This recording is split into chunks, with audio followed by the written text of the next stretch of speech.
Hello students, welcome to Eklavya study point. तो बच्चों, आज की इस वीडियो में बात करेंगे हम क्लास 12th होम साइंस की। तो जिन भी बच्चों के पास क्लास 12th में होम साइंस है तो उसकी प्रिपरेशन आज से हम शुरू करेंगे। नई वीडियो होंगी सारी, ये 2025-26 का जो आपका सिलेबस आया है उसके अकॉर्डिंग हम प्रिपरेशन करेंगे सीबीएसई बोर्ड के एग्जाम की। तो जितने भी सिलेबस में सब्जेक्ट हैं वो सारे आपको कवर कराए जाएंगे, अच्छे से एक्सप्लेन करे जाएंगे। तो आपको क्या करना है, आपको हमारे साथ जुड़ना है। सबसे पहले आप क्या कर लीजिए, हमारा जो टेलीग्राम चैनल है class 12th ESP new group, इसको आप जरूर ज्वाइन कर लीजिए। इससे आपको क्या फायदा होगा कि जितने भी हमारे PDF नोट्स हैं लेक्चर के, वो सारे आपको यहाँ प्रोवाइड करा दिए जाएंगे। साथ ही जो भी लेटेस्ट अपडेट आती है सीबीएसई बोर्ड की, वो भी आपको यहाँ से पता लगती रहेगी। साथ ही जो भी हमारे वीडियो लेक्चर हैं उसके सारे लिंक भी आपको इस टेलीग्राम चैनल पर मिल जाएंगे, ठीक है। और आप क्या करिएगा, हमारी जो वेबसाइट है eklavyastudypoint.com, इसको आप जरूर विजिट कीजिएगा, क्योंकि इसमें आपके जितने भी chapter wise theory notes, MCQ, short और लॉन्ग क्वेश्चन है, वो सारी आपको यहाँ पे पहले से मिल जाएंगे, ठीक है। तो आप इसको जरूर एक बार विजिट कीजिएगा। और अगर आपको कोई क्वेरी है या कुछ आपको पूछना है तो आप हमारा जो इंस्टाग्राम है यहाँ में फॉलो कर लीजिए। ये हमारा यूजर नेम है eklavyastudypoint.com, ठीक है। तो आप जो भी आपकी क्वेरी होगी आप जरूर हमसे संपर्क करें, हम जरूर उसका कोई ना कोई समाधान निकालने की कोशिश करेंगे, ठीक है। तो शुरुआत करते हैं हम सबसे पहले अपने पहले यूनिट और पहले चैप्टर की, जो है कार्य, आजीविका और जीविका, जिसमें सबसे पहला पोर्शन आपका आता है कि कार्य क्या होता है, ठीक है, वर्क क्या होता है। तो समझते हैं इसको। कार्य उन सभी आवश्यकता गतिविधियों का समूह है जो किसी उद्देश्य या आवश्यकता की पूर्ति के लिए की जाती है। यह वह प्रक्रिया है जिसके माध्यम से व्यक्ति अपने लक्ष्य को प्राप्त करता है, समाज में अपनी पहचान बनाता है। तो कार्य क्या होता है? कार्य कह सकते हैं एक तरह से साधन है, जिससे क्या करता है कोई व्यक्ति अपने उद्देश्यों की पूर्ति करता है, अपने आवश्यकताओं की पूर्ति करता है, ठीक है। और साथ ही कार्य के माध्यम से क्या होता है, व्यक्ति को जो भी उसने अपना एक लक्ष्य निर्धारित किया होता है, उस लक्ष्य को पूरा करने के लिए व्यक्ति को क्या करना पड़ता है, कार्य करना पड़ता है। और साथ ही वो क्या करता है, समाज में अपनी पहचान बनाता है। तो इसलिए हम कह सकते हैं कार्य की जो एक सिंपल सी अगर हम डेफिनेशन दें तो कोई भी व्यक्ति किसी उद्देश्य के लिए, ठीक है, अपनी आवश्यकताओं को पूर्ति करने के लिए और समाज में अपनी पहचान बनाने के लिए जो भी चीजें करता है वो क्या होती हैं, कार्य होती हैं। उदाहरण के तौर पे समझे, एक विद्यार्थी का कार्य पढ़ाई करना है ताकि वह परीक्षा में सफल हो सके। तो ये क्या है, विद्यार्थी के लिए सफल होना क्या है, एक कार्य है। एक किसान, एक कार्य क्या है, फसल उगाना। तो किसान क्या करता है, फसल उगाता है ताकि वह अन्न का उत्पादन कर सके। तो एक किसान का कार्य क्या हो गया, फसल उगाना, ठीक है। और उसकी पहचान क्या है भाई, किसान के रूप में है, और वो क्या करता है, उत्पादन करता है ताकि वो अन्न उगा के अपना गुजारा चला सके। तो उसके लिए क्या हो गया, उत्पादन क्या हो गया, एक कार्य हो गया। एक डॉक्टर का कार्य मरीजों का इलाज करना है ताकि लोग स्वस्थ रह सके। ऐसे एक डॉक्टर का काम क्या होता है, लोगों का इलाज करना होता है ताकि लोग स्वस्थ रह सके, ठीक है। तो हम समझ सकते हैं कि कार्य क्या होता है, जो किसी उद्देश्य या आवश्यकता की पूर्ति के लिए किया जाता है। साथ ही इससे क्या होती है, समाज में किसी व्यक्ति को उसके कार्य से पहचान भी मिलती है। आगे देखते हैं कार्य के उद्देश्य क्या होते हैं। यानी जो भी हम कार्य करते हैं किसी ना किसी उद्देश्य के लिए करते हैं, तो उद्देश्य क्या होते हैं।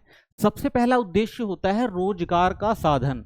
कार्य जो है वो आजीविका का स्रोत है। जैसे शिक्षक वेतन पाकर परिवार का भरण पोषण करता है, तो रोजगार का भी साधन होता है। कोई भी कार्य करते हैं तो उससे क्या मिलता है, हमें रोजगार मिलता है, ठीक है। और रोजगार से क्या होता है, धन अर्जित होता है, और उससे वो क्या करता है, अपने परिवार का भरण पोषण करता है।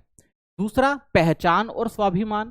कार्य से सामाजिक पहचान और सम्मान मिलता है, ठीक है। एक व्यक्ति के कार्य से क्या होता है, उसे समाज में जो है सम्मान और पहचान मिलती है। कैसे, जैसे एक डॉक्टर की प्रतिष्ठा, जैसे हम कहते हैं ना, डॉक्टर जो होता है भगवान का दूसरा रूप होता है, ठीक है ना। तो उसने क्या कर रखी है, अपने एक प्रतिष्ठा बना रखी, किससे, अपने कार्य से। तीसरा देखते हैं तो आनंद और संतुष्टि। कार्य में रुचि से मानसिक संतोष मिलता है। जैसे बागवानी प्रेमी पौधों की देखभाल कर खुश होता है। तो इस जो कार्य होता है वो क्या करता है, आनंद और संतुष्टि भी देता है। जैसे हमें अगर कोई काम पसंद है तो हम क्या करते हैं, बड़े बड़े आनंद के साथ उसे करते हैं। लेकिन अगर कोई काम पसंद नहीं होता तो हमें क्या करना पड़ता है, जबरदस्ती खींच के उसे काम करना पड़ता है। लेकिन अगर वो कार्य हमें पसंद है तो हमें क्या देता है, आनंद और संतुष्टि देता है। पद, शक्ति और नियंत्रण। कार्य से पद और जिम्मेदारी मिलती है। जैसे पुलिस अधिकारी का कानून का पालन करवाना, जैसे पुलिस अधिकारी होते हैं वो क्या करते हैं, कानून का पालन करवाने का काम करते हैं। तो ये क्या होता है, वो उनका पद होता है, उनकी शक्ति होती है, उनको सम्मान मिलता है समाज में। ठीक है, तो कार्य क्या करता है, कार्य के वजह से किसी व्यक्ति को पद, शक्ति और नियंत्रण के साधन भी मिलते हैं। तो इसलिए वो भी क्या होता है, एक तरह से समाज में अपनी प्रतिष्ठा या समाज को अच्छा करने में योगदान देता है, किसके द्वारा, अपने कार्यों के द्वारा। स्व विकास और सृजन, कार्य से कौशल और रचनात्मकता में निखार आता है। यानी कोई भी जो काम होता है हम करते हैं तो उसमें क्या होता है, एक तो स्व विकास होता है और सृजनन, यानी हम किसी काम को अच्छे से करते हैं तो कुछ नया करने का प्रयास करते हैं। ठीक है, जिससे बहुत ज्यादा फायदा होता है। जैसे डेवलपर नई तकनीकों पर काम करते हैं, तो डेवलपर होते हैं ना, वो नई नई तकनीकों पर काम करते हैं जिससे लोगों को बहुत ज़्यादा फायदा होता है, नई नई चीज़ें सीखने को मिलती है। जिसका उदाहरण आप ले सकते हैं, आजकल एआई है, उसने क्या किया, बहुत, वो भी तो किसी ना किसी के दिमाग की चीज़ होगी ना, उसने भी तो किसी न किसी ने इसका सृजन किया होगा जिसने लोगों के काम को क्या कर दिया है, बहुत आसान कर दिया है।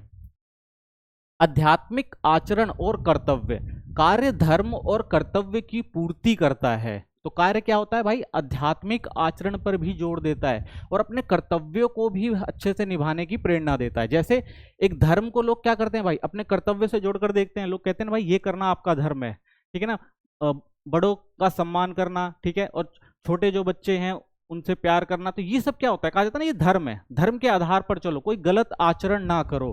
तो ये क्या कार्य भी क्या होता है, ये भी धर्म और आचरण के अर्थात कर्तव्य के अंदर ही आता है, यानी कार्य के अंदर ही ये चीजें भी आती हैं। जैसे पुजारी पूजा पाठ कर धार्मिक आचरण निभाता है। ठीक है, जैसे क्या होता है, एक पुजारी होता है, वो क्या करता है, वो धर्म का आचरण करता है, यानी धर्म संबंधित कार्य कर रहा होता है। तो वो भी तो क्या है, वो समाज में एक कार्य ही तो है। आर्थिक लाभ होता है कार्य से ही आर्थिक संपन्नता मिलती है। जैसे व्यवसायी जो होता है वो मुनाफा कमाता है, तो कार्य क्या होता है, आर्थिक लाभ का भी साधक होता है। प्रतिभा और रचनात्मकता, कार्य से कला और कौशल का प्रदर्शन होता है। जैसे डांसर स्टेज पर नृत्य करता है, तो प्रतिभा और रचनात्मकता होती है, यानी कोई कार्य जो होता है अपनी प्रतिभा के आधार पर करता है, तो अपनी प्रतिभा को अच्छे से दिखाता है, तो लोग क्या करते हैं, उसकी तारीफ भी करते हैं। जैसे एक डांसर हो गया, एक सिंगर हो गया, तो उसकी क्या होती है, उसका गाना गाना या डांस करना उसकी प्रतिभा होती है, तो वो उसमें रचनात्मकता दिखाता है, तो लोग क्या होते हैं, उससे भी खुश होते हैं और उसके काम की तारीफ भी करते हैं। ठीक है, तो ये सारे जो आते हैं कार्य की, ये सारी चीजें जो हैं वो कार्य की श्रेणियों में आती हैं। अब आता है कार्य को प्रभावित करने वाले कारक क्या क्या हैं, यानी कौन कौन से कारक हैं जो कार्य को प्रभावित करते हैं। तो देखिए, शिक्षा, किसी भी काम में शिक्षा जो होती है वो सबसे महत्वपूर्ण कारक होती है। क्यों, उच्च शिक्षा से बेहतर कार्य और वेतन मिलता है। जैसे सॉफ्टवेयर इंजीनियर की उच्च आय, तो कह सकते हैं ना, शिक्षा से, देखिए शिक्षा तो एक क्या करती है, आपको एक सभ्य इंसान बनाती है, सोचने समझने की शक्ति बढ़ाती है, समाज में प्रतिष्ठा दिलाती है, प्लस में अच्छा क्या, आर्थिक जो होते हैं, आपकी जो आर्थिक कौशल होता है उसको भी बढ़ाती है। जैसे एक सॉफ्टवेयर इंजीनियर की बात करी जा रही है, एक तो ये बहुत अच्छा काम कर रहा होता है, यानी लोगों को नई तकनीक देख के समाज में नए बदलाव लेकर आ रहा होता है, और प्लस में क्या मिलता है उसे, उच्च आय भी मिलती है। ठीक है, तो शिक्षा क्या करती है, कार्य को प्रभावित करती है। दूसरा, स्वास्थ्य, अच्छा स्वास्थ्य कार्य क्षमता बढ़ाता है। जैसे स्वस्थ खिलाड़ी बेहतर प्रदर्शन कर सकता है। ठीक है, तो कार्य के लिए क्या जरूरी है, स्वास्थ्य भी जरूरी है, क्योंकि एक स्वस्थ व्यक्ति ही अच्छे से किसी भी कार्य को कर सकता है।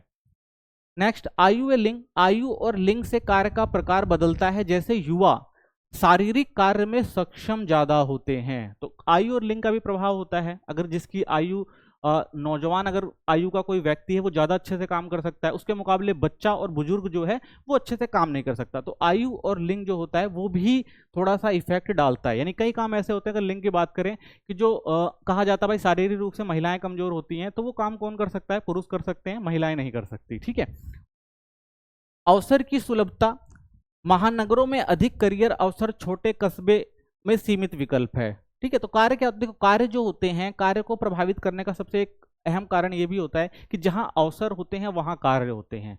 और अवसर आपको कहाँ देखने को मिलते हैं, ज्यादातर अवसर जो है वो महानगरों में देखने के लिए मिलते हैं।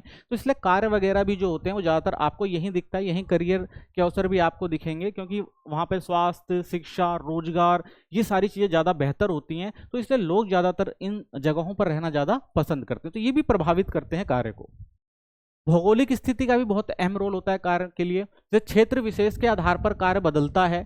जैसे पहाड़ी क्षेत्रों में पर्यटन आधारित कार्य, तो जैसा क्षेत्र है वैसा ही कार्य आपको मिलेगा। ठीक है, कहीं खनन हो रहा है तो वहां पर क्या होगा, मजदूरों की जरूरत ज्यादा होगी। वहां पर कहीं औद्योगिकीकरण है, जहां पर फैक्ट्री ये सब चीजें ज्यादा हैं, तो वहां पे मजदूरों की आपको ज्यादा देखने को मिलेगी। ठीक है। और अगर हम देखते हैं गांव के क्षेत्र में तो वहाँ पे किसान ज़्यादा हैं, तो किसान का कार्य करते हैं। वहीं पहाड़ी क्षेत्र है, वहाँ पे पर्यटन आपको ज़्यादा देखने को मिलेगा। समुद्री इलाका है तो वहाँ पे आपको मछली पकड़ने वाले कार्य ज़्यादा देखने को मिलेंगे। तो भौगोलिक स्थिति भी जो है कार्य को प्रभावित करती है। वित्तीय लाभ, उच्च वेतन वाली नौकरियां आकर्षक होती हैं, जैसे कॉर्पोरेट जॉब में अधिक वेतन। ठीक है, ऐसे कहते हैं भाई कि वित्तीय लाभ भी होता है, जैसा काम होता है वैसा वेतन मिलता है। अगर आप अच्छी संस्थाओं में काम कर रहे हैं तो आपका वेतन भी जो होता है क्या होता है, उच्च होता है। ठीक है, तो वित्तीय लाभ भी कह सकते हैं एक तरह से कारक होता है। पारिवारिक पृष्ठभूमि भी महत्वपूर्ण होती है, क्योंकि परिवार का समर्थन कार्य चयन को प्रभावित करता है। जैसे व्यापारिक परिवार में व्यवसाय की ओर झुकाव, तो ये भी इंपॉर्टेंट चीज है भाई कि जो जिस पृष्ठभूमि पे आता है उसका असर उस कार्य पर भी पड़ता है। अगर कोई व्यवसायिक घर का तो ज्यादातर वो व्यवसाय करता है। ठीक है, अगर किसी कोई किसान का बेटा है तो वो क्या करता है, जब भाई ज्यादातर वो उसका इंटरेस्ट जो होता है वो शुरू से क्या होता है, किसानी में होता है। सेम ऐसे ही होता है भाई कि अगर कोई फिल्म स्टार है तो उसके बच्चे भी आप देखते होंगे फिल्म स्टार बन रहा है। तो पृष्ठभूमि भी महत्वपूर्ण भूमिका निभाती है। ठीक है ना, पारिवारिक पृष्ठभूमि भी महत्वपूर्ण होती है किसी कार्य के लिए। अब समझते हैं अर्थपूर्ण कार्य। ठीक है, वेरी इंपॉर्टेंट टॉपिक है कि भाई अर्थपूर्ण कार्य क्या होता है। तो देखिए, अर्थपूर्ण कार्य वह है जो समाज और लोगों के लिए उपयोगी हो। यानी अर्थपूर्ण काम का मतलब क्या है, समाज और लोगों, यानी जो काम किया जा रहा है वो किसके लिए इंपॉर्टेंट होना चाहिए, समाज के लिए और लोगों के लिए। और साथ ही क्या होना चाहिए, जिम्मेदारी से किया जाए और आनंददायक हो। तो कह सकते हैं अर्थपूर्ण कार्य वो कार्य होते हैं जो समाज और लोगों के लिए क्या होते हैं, उपयोगी होते हैं, जिम्मेदारी से किए जाते हैं और वो क्या देते हैं, वो आनंद देते हैं। तो उसे क्या कहा जाता है, अर्थपूर्ण कार्य कहा जाता है। यह आत्मविश्वास बढ़ाता है, व्यक्तिगत विकास में सहयोग होता है और समाज में सकारात्मक बदलाव लाता है। यानी अगर आप अर्थपूर्ण कार्य कर रहे हैं तो उससे क्या होगा, आपके अंदर आत्मविश्वास बढ़ेगा। ठीक है, आप उसे और अच्छे से करने का प्रयास करेंगे, जिससे आपका क्या होगा, विकास होगा। और जो भी किसी के अंदर नकारात्मक चीज होती हैं वो सारी चीजें क्या होती हैं, वो बदल जाती हैं और सकारात्मकता बदलाव आता है। यानी कार्य को और करने के लिए उसके अंदर से प्रेरणा जगती है और वो उसे और अच्छे से करने का प्रयास करता है।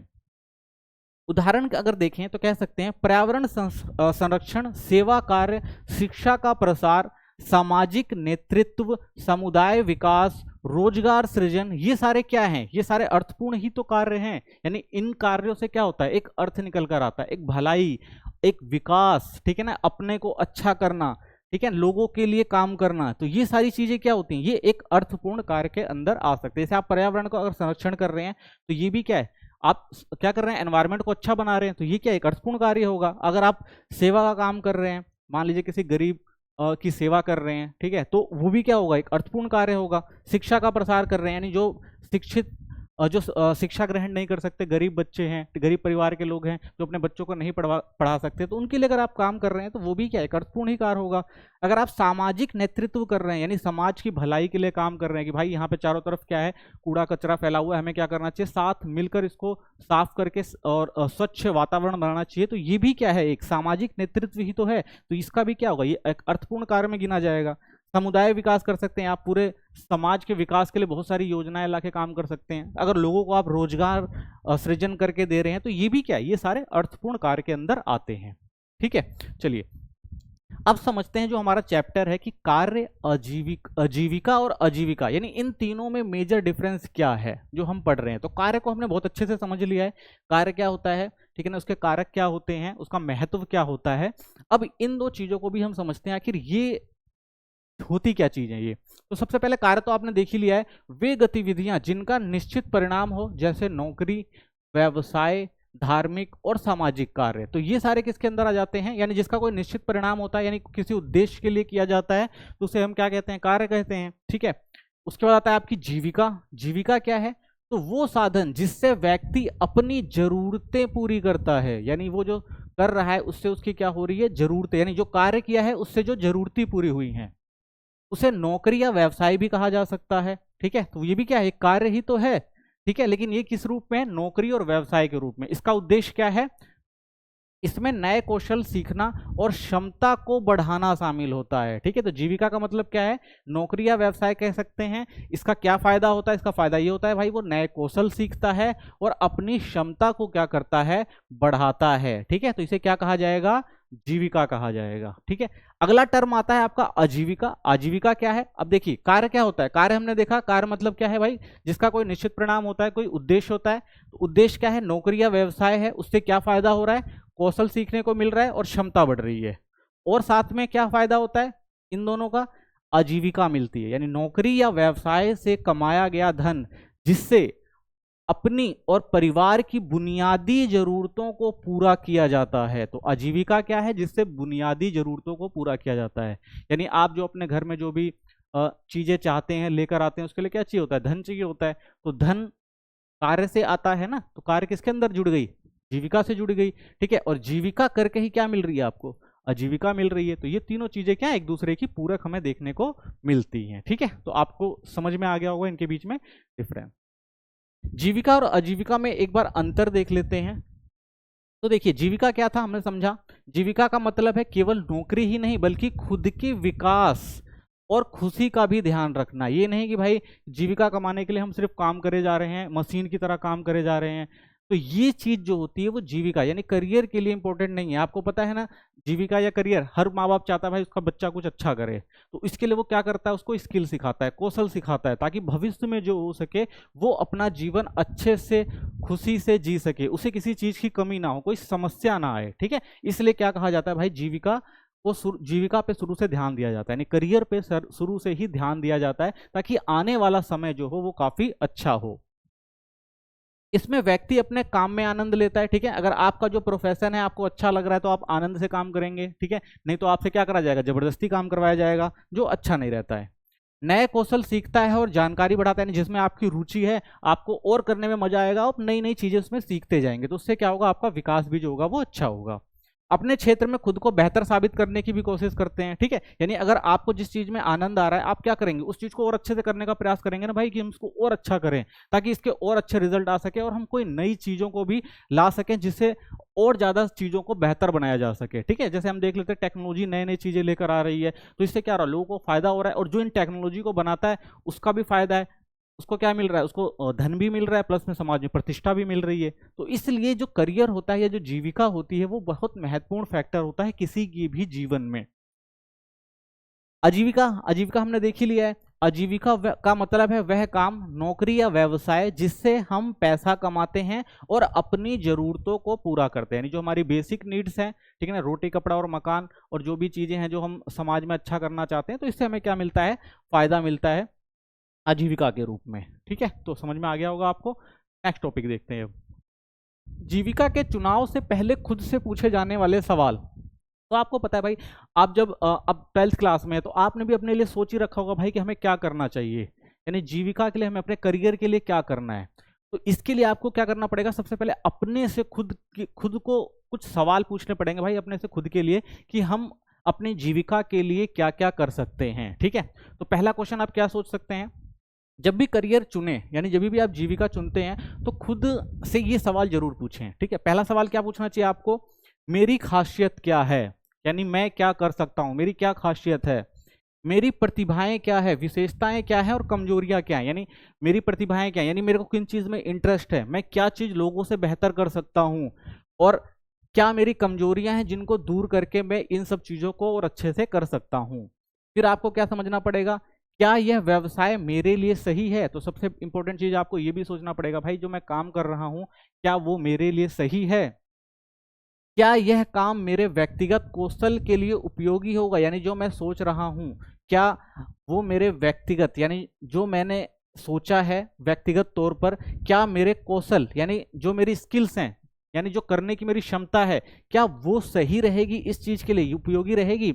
मान लीजिए आप अगर आर्ट्स बैकग्राउंड से हैं, ठीक है, और आप कह रहे हैं भाई मैं डॉक्टर बनूंगा, तो ये चीज तो नहीं हो सकती ना। आपको क्या करना पड़ेगा? आप व्यक्तिगत तौर पे जो आपका कौशल है उसके अकॉर्डिंग ही आपको सोचना पड़ेगा कि आपको क्या करना है जीवन में। क्या यह काम मुझे प्रेरित और उत्साहित करता है? क्या मैं इस चीज के लिए तैयार हूं, मैं इसे कर सकता हूं? ऐसा नहीं भाई मैंने किसी को देखा करते हुए तो भाई मैं भी यही करूंगा, तो इससे काम थोड़ा ना चलेगा। आपको क्या करना पड़ेगा? खुद से प्रेरित होना पड़ेगा, हाँ भाई मैं ये कर सकता हूं, किसी को देखे बिना नहीं, खुद अंदर से इच्छा होनी चाहिए और क्षमता होनी चाहिए कि भाई मैं इसको कर सकता हूं। तो ये चीज जरूर, यानी जो तुम आपको प्रेरित कर रही है, उत्साहित कर रही है, उसे ही करना चाहिए, जबरदस्ती का काम नहीं करना चाहिए। क्या इसमें चुनौतियां हैं जो मुझे आगे बढ़ने के लिए प्रेरित करती हैं, और साथ ही क्या है भाई, आपको लग रहा है कि आप ये काम कर सकते हैं, आपको पता है चुनौतियां आएंगी, लेकिन आपको पता है भाई इन चुनौतियों को आप पार कर सकते हैं क्योंकि आप इसको कंट्रोल कर सकते हैं, तभी आपको क्या करना चाहिए, ऐसे कामों में अपने आप को लगाना चाहिए। काम की जगह का माहौल कैसा है, सबसे इंपॉर्टेंट चीज जो भी होती है, अगर आप कोई काम करने जा रहे हैं तो उसका माहौल कैसा है, क्या आपको वो माहौल मिलेगा जिस माहौल में आपने जो सोचा है करने के लिए आप वो कर सकते हैं। अगर वो माहौल ही नहीं मिलेगा तो आप वो काम कैसे कर पाएंगे, तो ये चीज भी सोचना महत्वपूर्ण हो जाता है। क्या वहां का वातावरण और कार्य संस्कृति मुझे पसंद है। ठीक है, कई चीज ऐसी भी होती है भाई कि आप कहीं पे काम करने जाते हैं लेकिन वहां का वातावरण अच्छा नहीं होता है, सफाई नहीं है, लोग अच्छे से बात नहीं करते हैं, एक दूसरे से झगड़ा करते हैं। ठीक है, तो ये सारी चीजें क्या होती हैं, कई लोगों को इरिटेट करेंगी, तो वो लोग वहां पे ये सब चीजें पसंद नहीं करेंगे। तो इसलिए जब भी किसी चीज यानी किसी भी जीविका का यानी करियर का जब भी आप चुनने का प्रयास करें तो सबसे पहले ये क्वेश्चन आपको जरूर करना चाहिए कि भाई ये सब चीजें जो अगर उस चीज के लिए सही हैं तभी आप उसको करियर के रूप में या जीविका के रूप में चुनें। ठीक है, चलिए नेक्स्ट टॉपिक देखते हैं। भारत के पारंपरिक व्यवसाय, अगर भारत की बात करें तो भारत के अंदर जो व्यवसाय हैं या भारत प्राचीन समय से भारत के अंदर जो काम होते रहे हैं, ठीक है, वो भी तो व्यवसाय का ही एक तरह से तरीका था। वो लोग भी तो क्या कर रहे थे, कार्य कर रहे थे जिससे वो लोग क्या कर रहे थे, अपना विकास कर रहे थे या अपनी आजीविका चला रहे थे। तो इसमें देखिए क्या होता है, पारंपरिक व्यवसाय वे व्यवसाय हैं जो प्राचीन काल से या सदियों से चले आ रहे हैं और जो देश की संस्कृति और कला का परिचय करते हैं।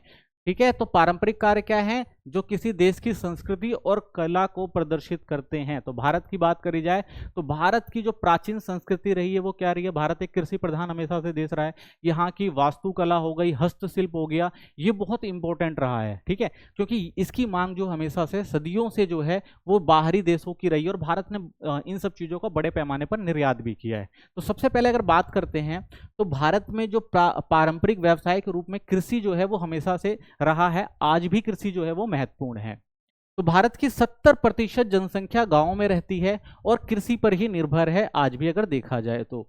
नकदी फसलें जैसे चाय, कॉफी, इलायची, रबर विदेशी मुद्रा कमाने में सहायक है। ठीक है, तो ये सारी चीजें हम बाहर बेचते हैं जिससे हमें काफी बड़े पैमाने पर विदेशी मुद्रा हमारे पास आती है। भारत काजू, नारियल, दूध, अदरक, हल्दी और काली मिर्च के उत्पादन में हमेशा से अग्रणीय रहा है। तो भारत प्राचीन काल से इन सब चीजों का जो है निर्यात दूसरे देशों में करता रहा है और इससे भारत को काफी फायदा भी हुआ है।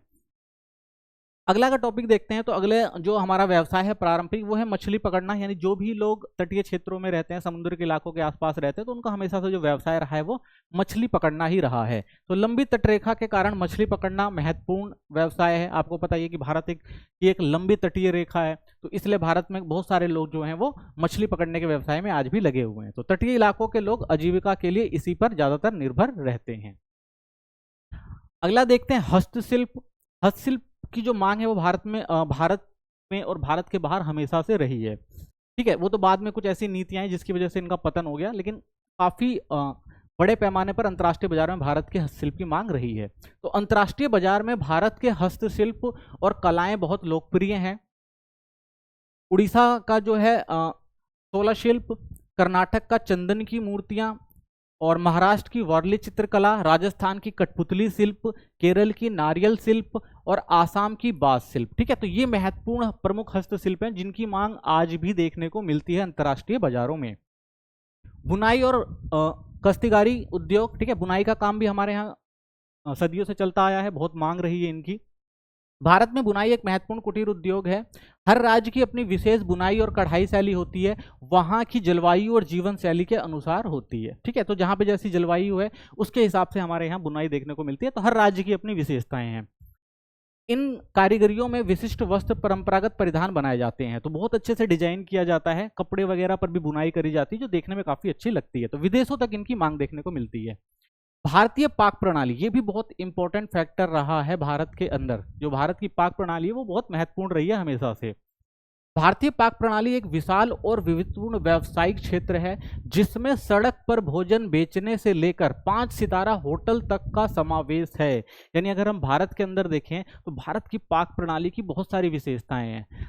एक सड़क से लेके, एक सड़क पे जो ठेला लगाने वाला है और एक 5 सितारा होटल तक, इतनी सारी खाने की आपको वैरायटी मिल जाएगी, आप सोच भी नहीं सकते। यहाँ तक कि हर राज्य में आपको खाने की वैरायटी मिल जाएगी और इसकी डिमांड जो है देश और विदेशों में भी काफ़ी ज़्यादा रहती है। जो बाहरी पर्यटक यहाँ पर आते हैं, यहाँ की खान पान की प्रणालियों से बहुत ज़्यादा प्रभावित होते हैं। रोजगार का साधन, तो देखिए ये रोजगार का भी साधन है भारत में। देखो सड़क किनारे फूड स्टॉल जैसे लगाए जाते हैं, आपको पता ही है, गोलगप्पे, चाट, समोसे बेचने वाले छोटे निवेश में भी अच्छी आय का साधन होते हैं। ठीक है, जो छोटे छोटे व्यवसाय करते हैं, ठेली लगाते हैं, रेडी पटरी लगाते हैं, तो इनके लिए ये सब चीजें जो है आय का बहुत अच्छा सोर्स है। दूसरा देखिए 5 सितारा होटल जैसे ताज होटल, ओबरॉय होटल उच्च गुणवत्तापूर्वक भोजन और सेवा प्रदान करते हैं। तो यहाँ पर क्या होता है भाई, बहुत अच्छा 5 स्टार फैसिलिटी के साथ खान पान परोसा जाता है। ठीक है, तो ये उन लोगों के लिए भाई जिनके पास अच्छा पैसा है। रेस्टोरेंट और ढाबे भी आपको यहाँ देखने को मिल जाएगा, जैसे पंजाबी ढाबे या साउथ इंडियन रेस्टोरेंट स्वादिष्ट पारंपरिक भोजन के लिए प्रसिद्ध हैं। ठीक है, यानी ये सब चीजें कहाँ मिलेंगी आपको, जो भी आप हर चीज की एक स्पेशलिटी होती है। अगर किसी रेस्टोरेंट में जाएंगे, अगर वो पंजाबी है तो वहाँ पे आपको पंजाबी खाने अच्छे मिलेंगे। साउथ इंडियन खाना अगर उस रेस्टोरेंट में जाते हो तो साउथ इंडियन खाना बहुत अच्छा मिलेगा। तो भारत के अंदर हर राज्य की जो है अपनी एक विशिष्टता है खान पीन प्रणाली के अंदर। अंतर्राष्ट्रीय मांग भी काफी रही है, जैसे मिर्च मसाले, तो भारत के पारंपरिक मिर्च और मसालों की विदेशों में बड़ी मांग है, जैसे राजस्थानी लाल मिर्च, कश्मीरी मिर्च। ऐसे भारतीय व्यंजन, भारतीय करी, नान और बिरयानी जैसे व्यंजन विदेशी रेस्तरां में भी आपको बहुत लोकप्रिय देखने को मिल जाते हैं। पारंपरिक व्यंजन जैसे इडली, डोसा, पराठा जो विदेशों में भी काफी मशहूर है और काफी पसंद किए जाते हैं। तो भारत की जो पाक प्रणाली है, ठीक है ना, ये काफी ज्यादा फेमस रही है। ठीक है, चित्रण कला देखते हैं। भारत में चित्रण कला भी एक अच्छा व्यवसाय रहा है हमेशा से। भारतीय चित्रण कला प्राचीन और समृद्ध परंपरा का हिस्सा है। यह कला देश की सांस्कृतिक धरोहर को दर्शाती है और विभिन्न कालों में राजाओं और धार्मिक स्थलों द्वारा संरक्षण प्राप्त करती है। तो भारत में क्या था, पहले जब क्या चलता था, दरबारी चीजें चलती थी, यानी दरबार होते थे, तो वहाँ के जो राजा होते थे उनको चित्रकला और डिजाइन बहुत पसंद होते थे। तो ये सारी चीजें जो है वहाँ पर बनाई जाती थी, उनके खुद के कलाकार होते थे जो सारी चीजें करके उनको देते थे। तो ये काफी पसंद किया जाता दरबार के अंदर, तो बहुत ज्यादा प्रोत्साहन दिया राजाओं ने इसे। भारत में कलाकारों और शिल्पकारों को बड़े हिंदू मंदिर और राजाओं द्वारा हमेशा संरक्षण भी दिया गया। ठीक है, तो जो भारत के जो राजा थे उनको बड़े पैमाने पर हिंदू मंदिरों में राजाओं द्वारा इनको संरक्षण दिया जाता था और इनको प्रोत्साहित किया जाता है कि आप ये सब चीजें बनाएं। ठीक है, तो काफी प्रसिद्ध थी ये चीजें। अगर उदाहरण की बात करें, अजंता और अलोरा की गुफाएं आज भी अगर आप जाएंगे देखेंगे, वहां पर जो दीवारों पर मूर्तियां बनाई गई हैं, एक विशिष्ट कला का जो है और सुंदर मूर्ति कला का जो है आपको उदाहरण देखने को मिलेगा। तो ये भित्ति चित्रों और मूर्तियों का सुंदर संयोजन है, अगर आप यहाँ जाकर देखते हैं तो। खजुराहो के मंदिर वास्तुकला और शिल्पकला का अद्भुत नमूना आपको यहाँ देखने को मिलेगा। चोल राजाओं द्वारा निर्मित तंजावुर मंदिर आपको देखने को मिलेगा। नटराज प्रतिमा और कांस्य मूर्तियां, ठीक है, तो ये जो है भारत की अच्छी चित्रण कला की विशेषताएं आपको वहां पे देखने को मिलेगी, जो प्राचीन काल से चली आ रही हैं। आज भी आप ये सब चीजें देख सकते हैं, आज भी मूर्तियां भारत के अंदर बहुत अच्छी बनाई जाती है। कई जगह ऐसे कारीगर आपको मिलेंगे, ऐसी मूर्तियां बनाकर देंगे आप कल्पना भी नहीं कर सकते। तो ये भारत की विरासत रही है शुरू से, जिसको बहुत सारे लोग आज भी लेकर चल रहे हैं। थोड़ी मांग कम हुई है, लेकिन आज भी ये चीजें जिंदा देखने को मिल जाती हैं। धार्मिक और वास्तुकला शैली, भारत के विभिन्न धार्मिक स्थलों पर वास्तुकला की विविध शैलियां देखने को मिलती हैं। जो भारत के मंदिर बनाए गए वो इतने शानदार डिजाइन बनाए गए थे कि वो आज भी आपको देखने को मिलते हैं और आप कहेंगे भाई ये कैसे बनाए गए होंगे, और इतनी सुंदर और अच्छी वास्तुकला का रूप आपको देखने को मिलेगा। रंगों द्वारा चित्रित प्रतिमाएं हैं। दक्षिण भारत के मंदिर देवी देवताओं की रंगीन मूर्तियां आपको देखने को मिल जाएंगी। पत्थरों पर कुशलता से गढ़ी प्रतिमाएं आपको देखने को मिलेंगी। कांचीपुरम और महाबलीपुरम के शिल्प आपको देखने को मिलेंगे, वहां पर किस तरह से पत्थरों को काटकर डिजाइन बनाया गया है। चांदी, टेराकोटा और लकड़ी की प्रतिमाएं आपको देखने को मिलेंगी। कश्मीरी शिल्प में चांदी के बर्तन और देव प्रतिमाएं। पश्चिम बंगाल की टेराकोटा मूर्तियां, राजस्थान के लकड़ी के नक्काशीदार दरवाजे, ये बहुत ज्यादा फेमस है भारत के अंदर वास्तुकला के रूप में। और धार्मिक स्थलों पे तो आपको तो बहुत ज्यादा ये सब चीजें देखने को मिलती हैं। ठीक है, तो ये भारत के व्यवसाय शुरू से रहे हैं जिन्होंने देश और विदेश में काफी नाम कमाया है। अन्य परंपरागत व्यवसाय थे जो धीरे धीरे समाप्त हो गए, जैसे आभूषण बनाना, पारंपरिक गहनों का निर्माण। ठीक है, तो ये पहले चलता था, आजकल तो नए डिजाइन के आ गए, तो इनकी थोड़ी मांग कम है, लेकिन फिर भी ये आपको देखने को मिल जाएंगे। पुजारियों का कार्य धार्मिक अनुष्ठान और पूजा करना, ये भी एक व्यवसाय के रूप में जुड़ा होता था, लेकिन आज भी है, लेकिन उस पैमाने पर नहीं है। नमक बनाना, समुद्री नमक और खनिज नमक उत्पादन पहले छोटे व्यापारी करते थे, लेकिन आज तो बड़ी बड़ी कंपनियां मशीनों के द्वारा कर रही हैं सब चीजें। खनन कार्य, ईंट और टाइल बनाने का काम आज भी चल रहा है। शिकार करना, पक्षी और जानवर को पकड़ना प्राचीन समय में सबसे महत्वपूर्ण व्यवसाय होता था, लेकिन धीरे धीरे अब चीजें खत्म हो चुकी हैं। जब से मछली पालन हो गया या फिर पशुपालन हो गया, तो उन सब चीजों की वजह से ये चीज धीरे धीरे क्या हो गई हैं, वो कम हो गई हैं। कम क्या, खत्म ही कह सकते हैं, हो चुकी हैं। ये परंपरागत व्यवसाय भारत की संस्कृति और आर्थिक धरोहर का हिस्सा हैं, जो पुराने समय से समुदायों की आजीविका का स्रोत रही हैं। तो बहुत समय तक लोगों ने इन चीजों से भी आजीविका जो है वो अर्जित करी है।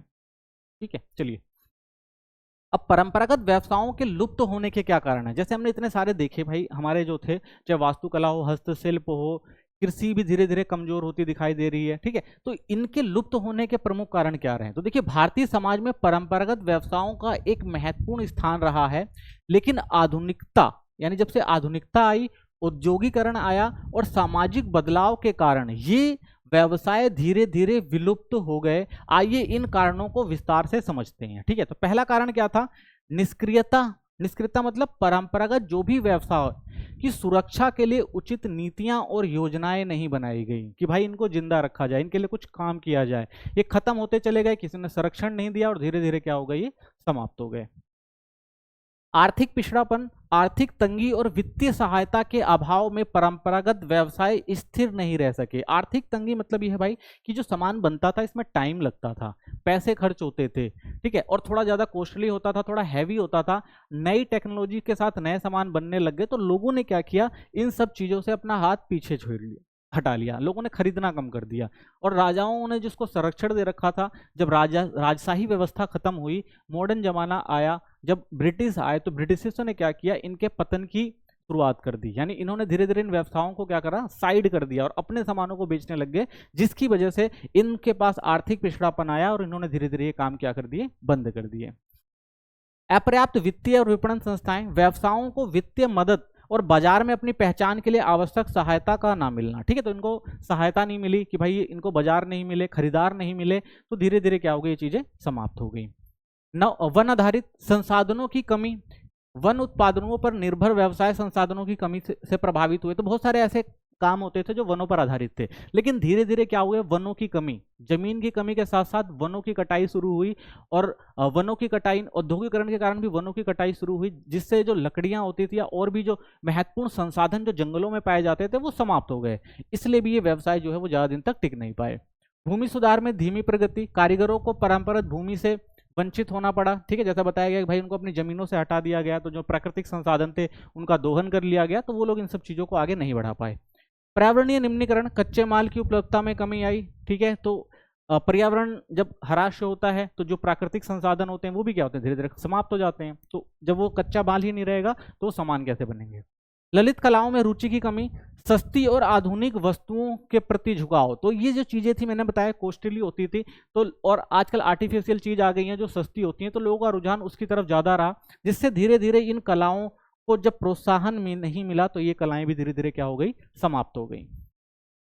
परंपरागत व्यवसायों में सुधार की आवश्यकता के कारण, तो देखो क्या कर सकते हैं भाई, परंपरागत जो व्यवसाय हैं उसमें सुधार की आवश्यकता के क्या कारण है, क्यों उनमें सुधार किए जाने चाहिए। तो देखिए इसका मेन चीज ये है कि कारीगरों को नई तकनीकों और आधुनिक विधियों को प्रशिक्षण दे। अगर इसमें सुधार करना है, परंपरागत जो हमारे व्यवसाय हैं उनको अभी भी लेकर चलना है, तो क्या करना पड़ेगा, नई तकनीकों और आधुनिक विधियों का परीक्षण देना पड़ेगा, ताकि वो बेशक से परंपरागत व्यवसाय हो लेकिन उसमें थोड़ा आधुनिकीकरण लेकर आए। उत्पादों को आधुनिक स्वरूप देकर उनकी आकर्षकता को बढ़ाएं। ठीक है ना, आकर्षक और बना सकते हैं इनको।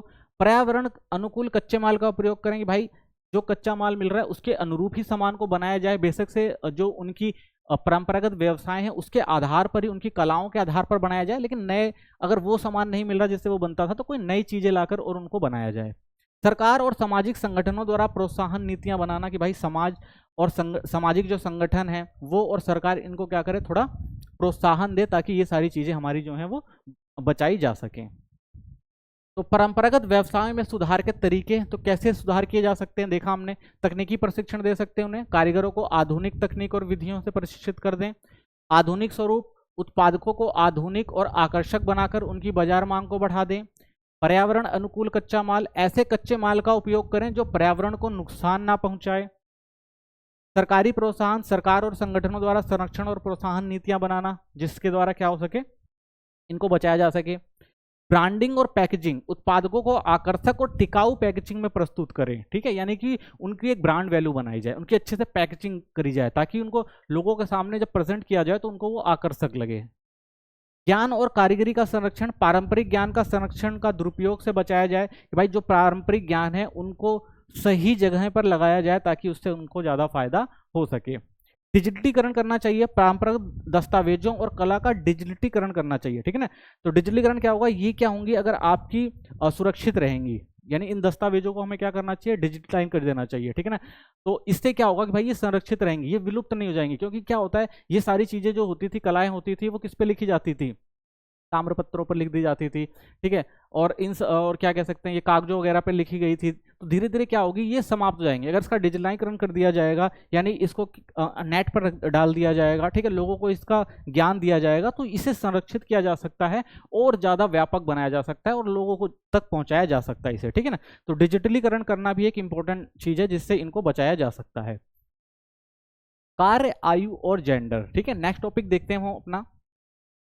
कार्यस्थल पर कार्य, आयु और जेंडर का गहरा प्रभाव होता है। काम के प्रकार का चयन करते समय इन कारकों को ध्यान में रखना आवश्यक है ताकि किसी के स्वास्थ्य या सामाजिक स्थिति पर नकारात्मक प्रभाव ना पड़े, ठीक है। जब हम कार्य करते हैं तो कार्यस्थल पर हर चीज का ध्यान रखना चाहिए भाई, कि वहां पे एनवायरनमेंट अच्छा होना चाहिए, काम जो होना चाहिए वो अच्छे से होना चाहिए, ध्यान से करना चाहिए, नई तकनीकों का उपयोग करना चाहिए, सामाजिक स्थिति को अच्छा रखना चाहिए जिससे काम में काम अच्छे से हो सके और नकारात्मक प्रभाव उस स्थान पर ना पड़ सके, ठीक है। यानी अगर हम लैंगिक भेदभाव कर दें, ठीक है, स्त्री और पुरुष में भेदभाव कर दें, तो ये क्या होता है, वो वातावरण को क्या करता है, खराब बनाता है, ठीक है ना। और कार्य जो होता है वहां पर वो भी क्या होता है, उससे प्रभावित होता है। तो कार्यस्थल पर आयु, लिंग का क्या प्रभाव होता है, देखिए, युवा ऊर्जा लाते हैं, वरिष्ठ अनुभव, और महिलाएं कभी कभी सीमित भूमिका में देखी जा सकती हैं, तो इसका बहुत प्रभाव होता है। कार्य पर जो होता है, आयु और लिंग का बहुत गहरा प्रभाव देखने को मिलेगा। क्यों? क्योंकि एक युवा होगा वो बहुत अच्छे और बेहतरीन तरीके से काम कर सकता है क्योंकि वो अभी नौजवान है, उसकी कार्य क्षमता ज्यादा है।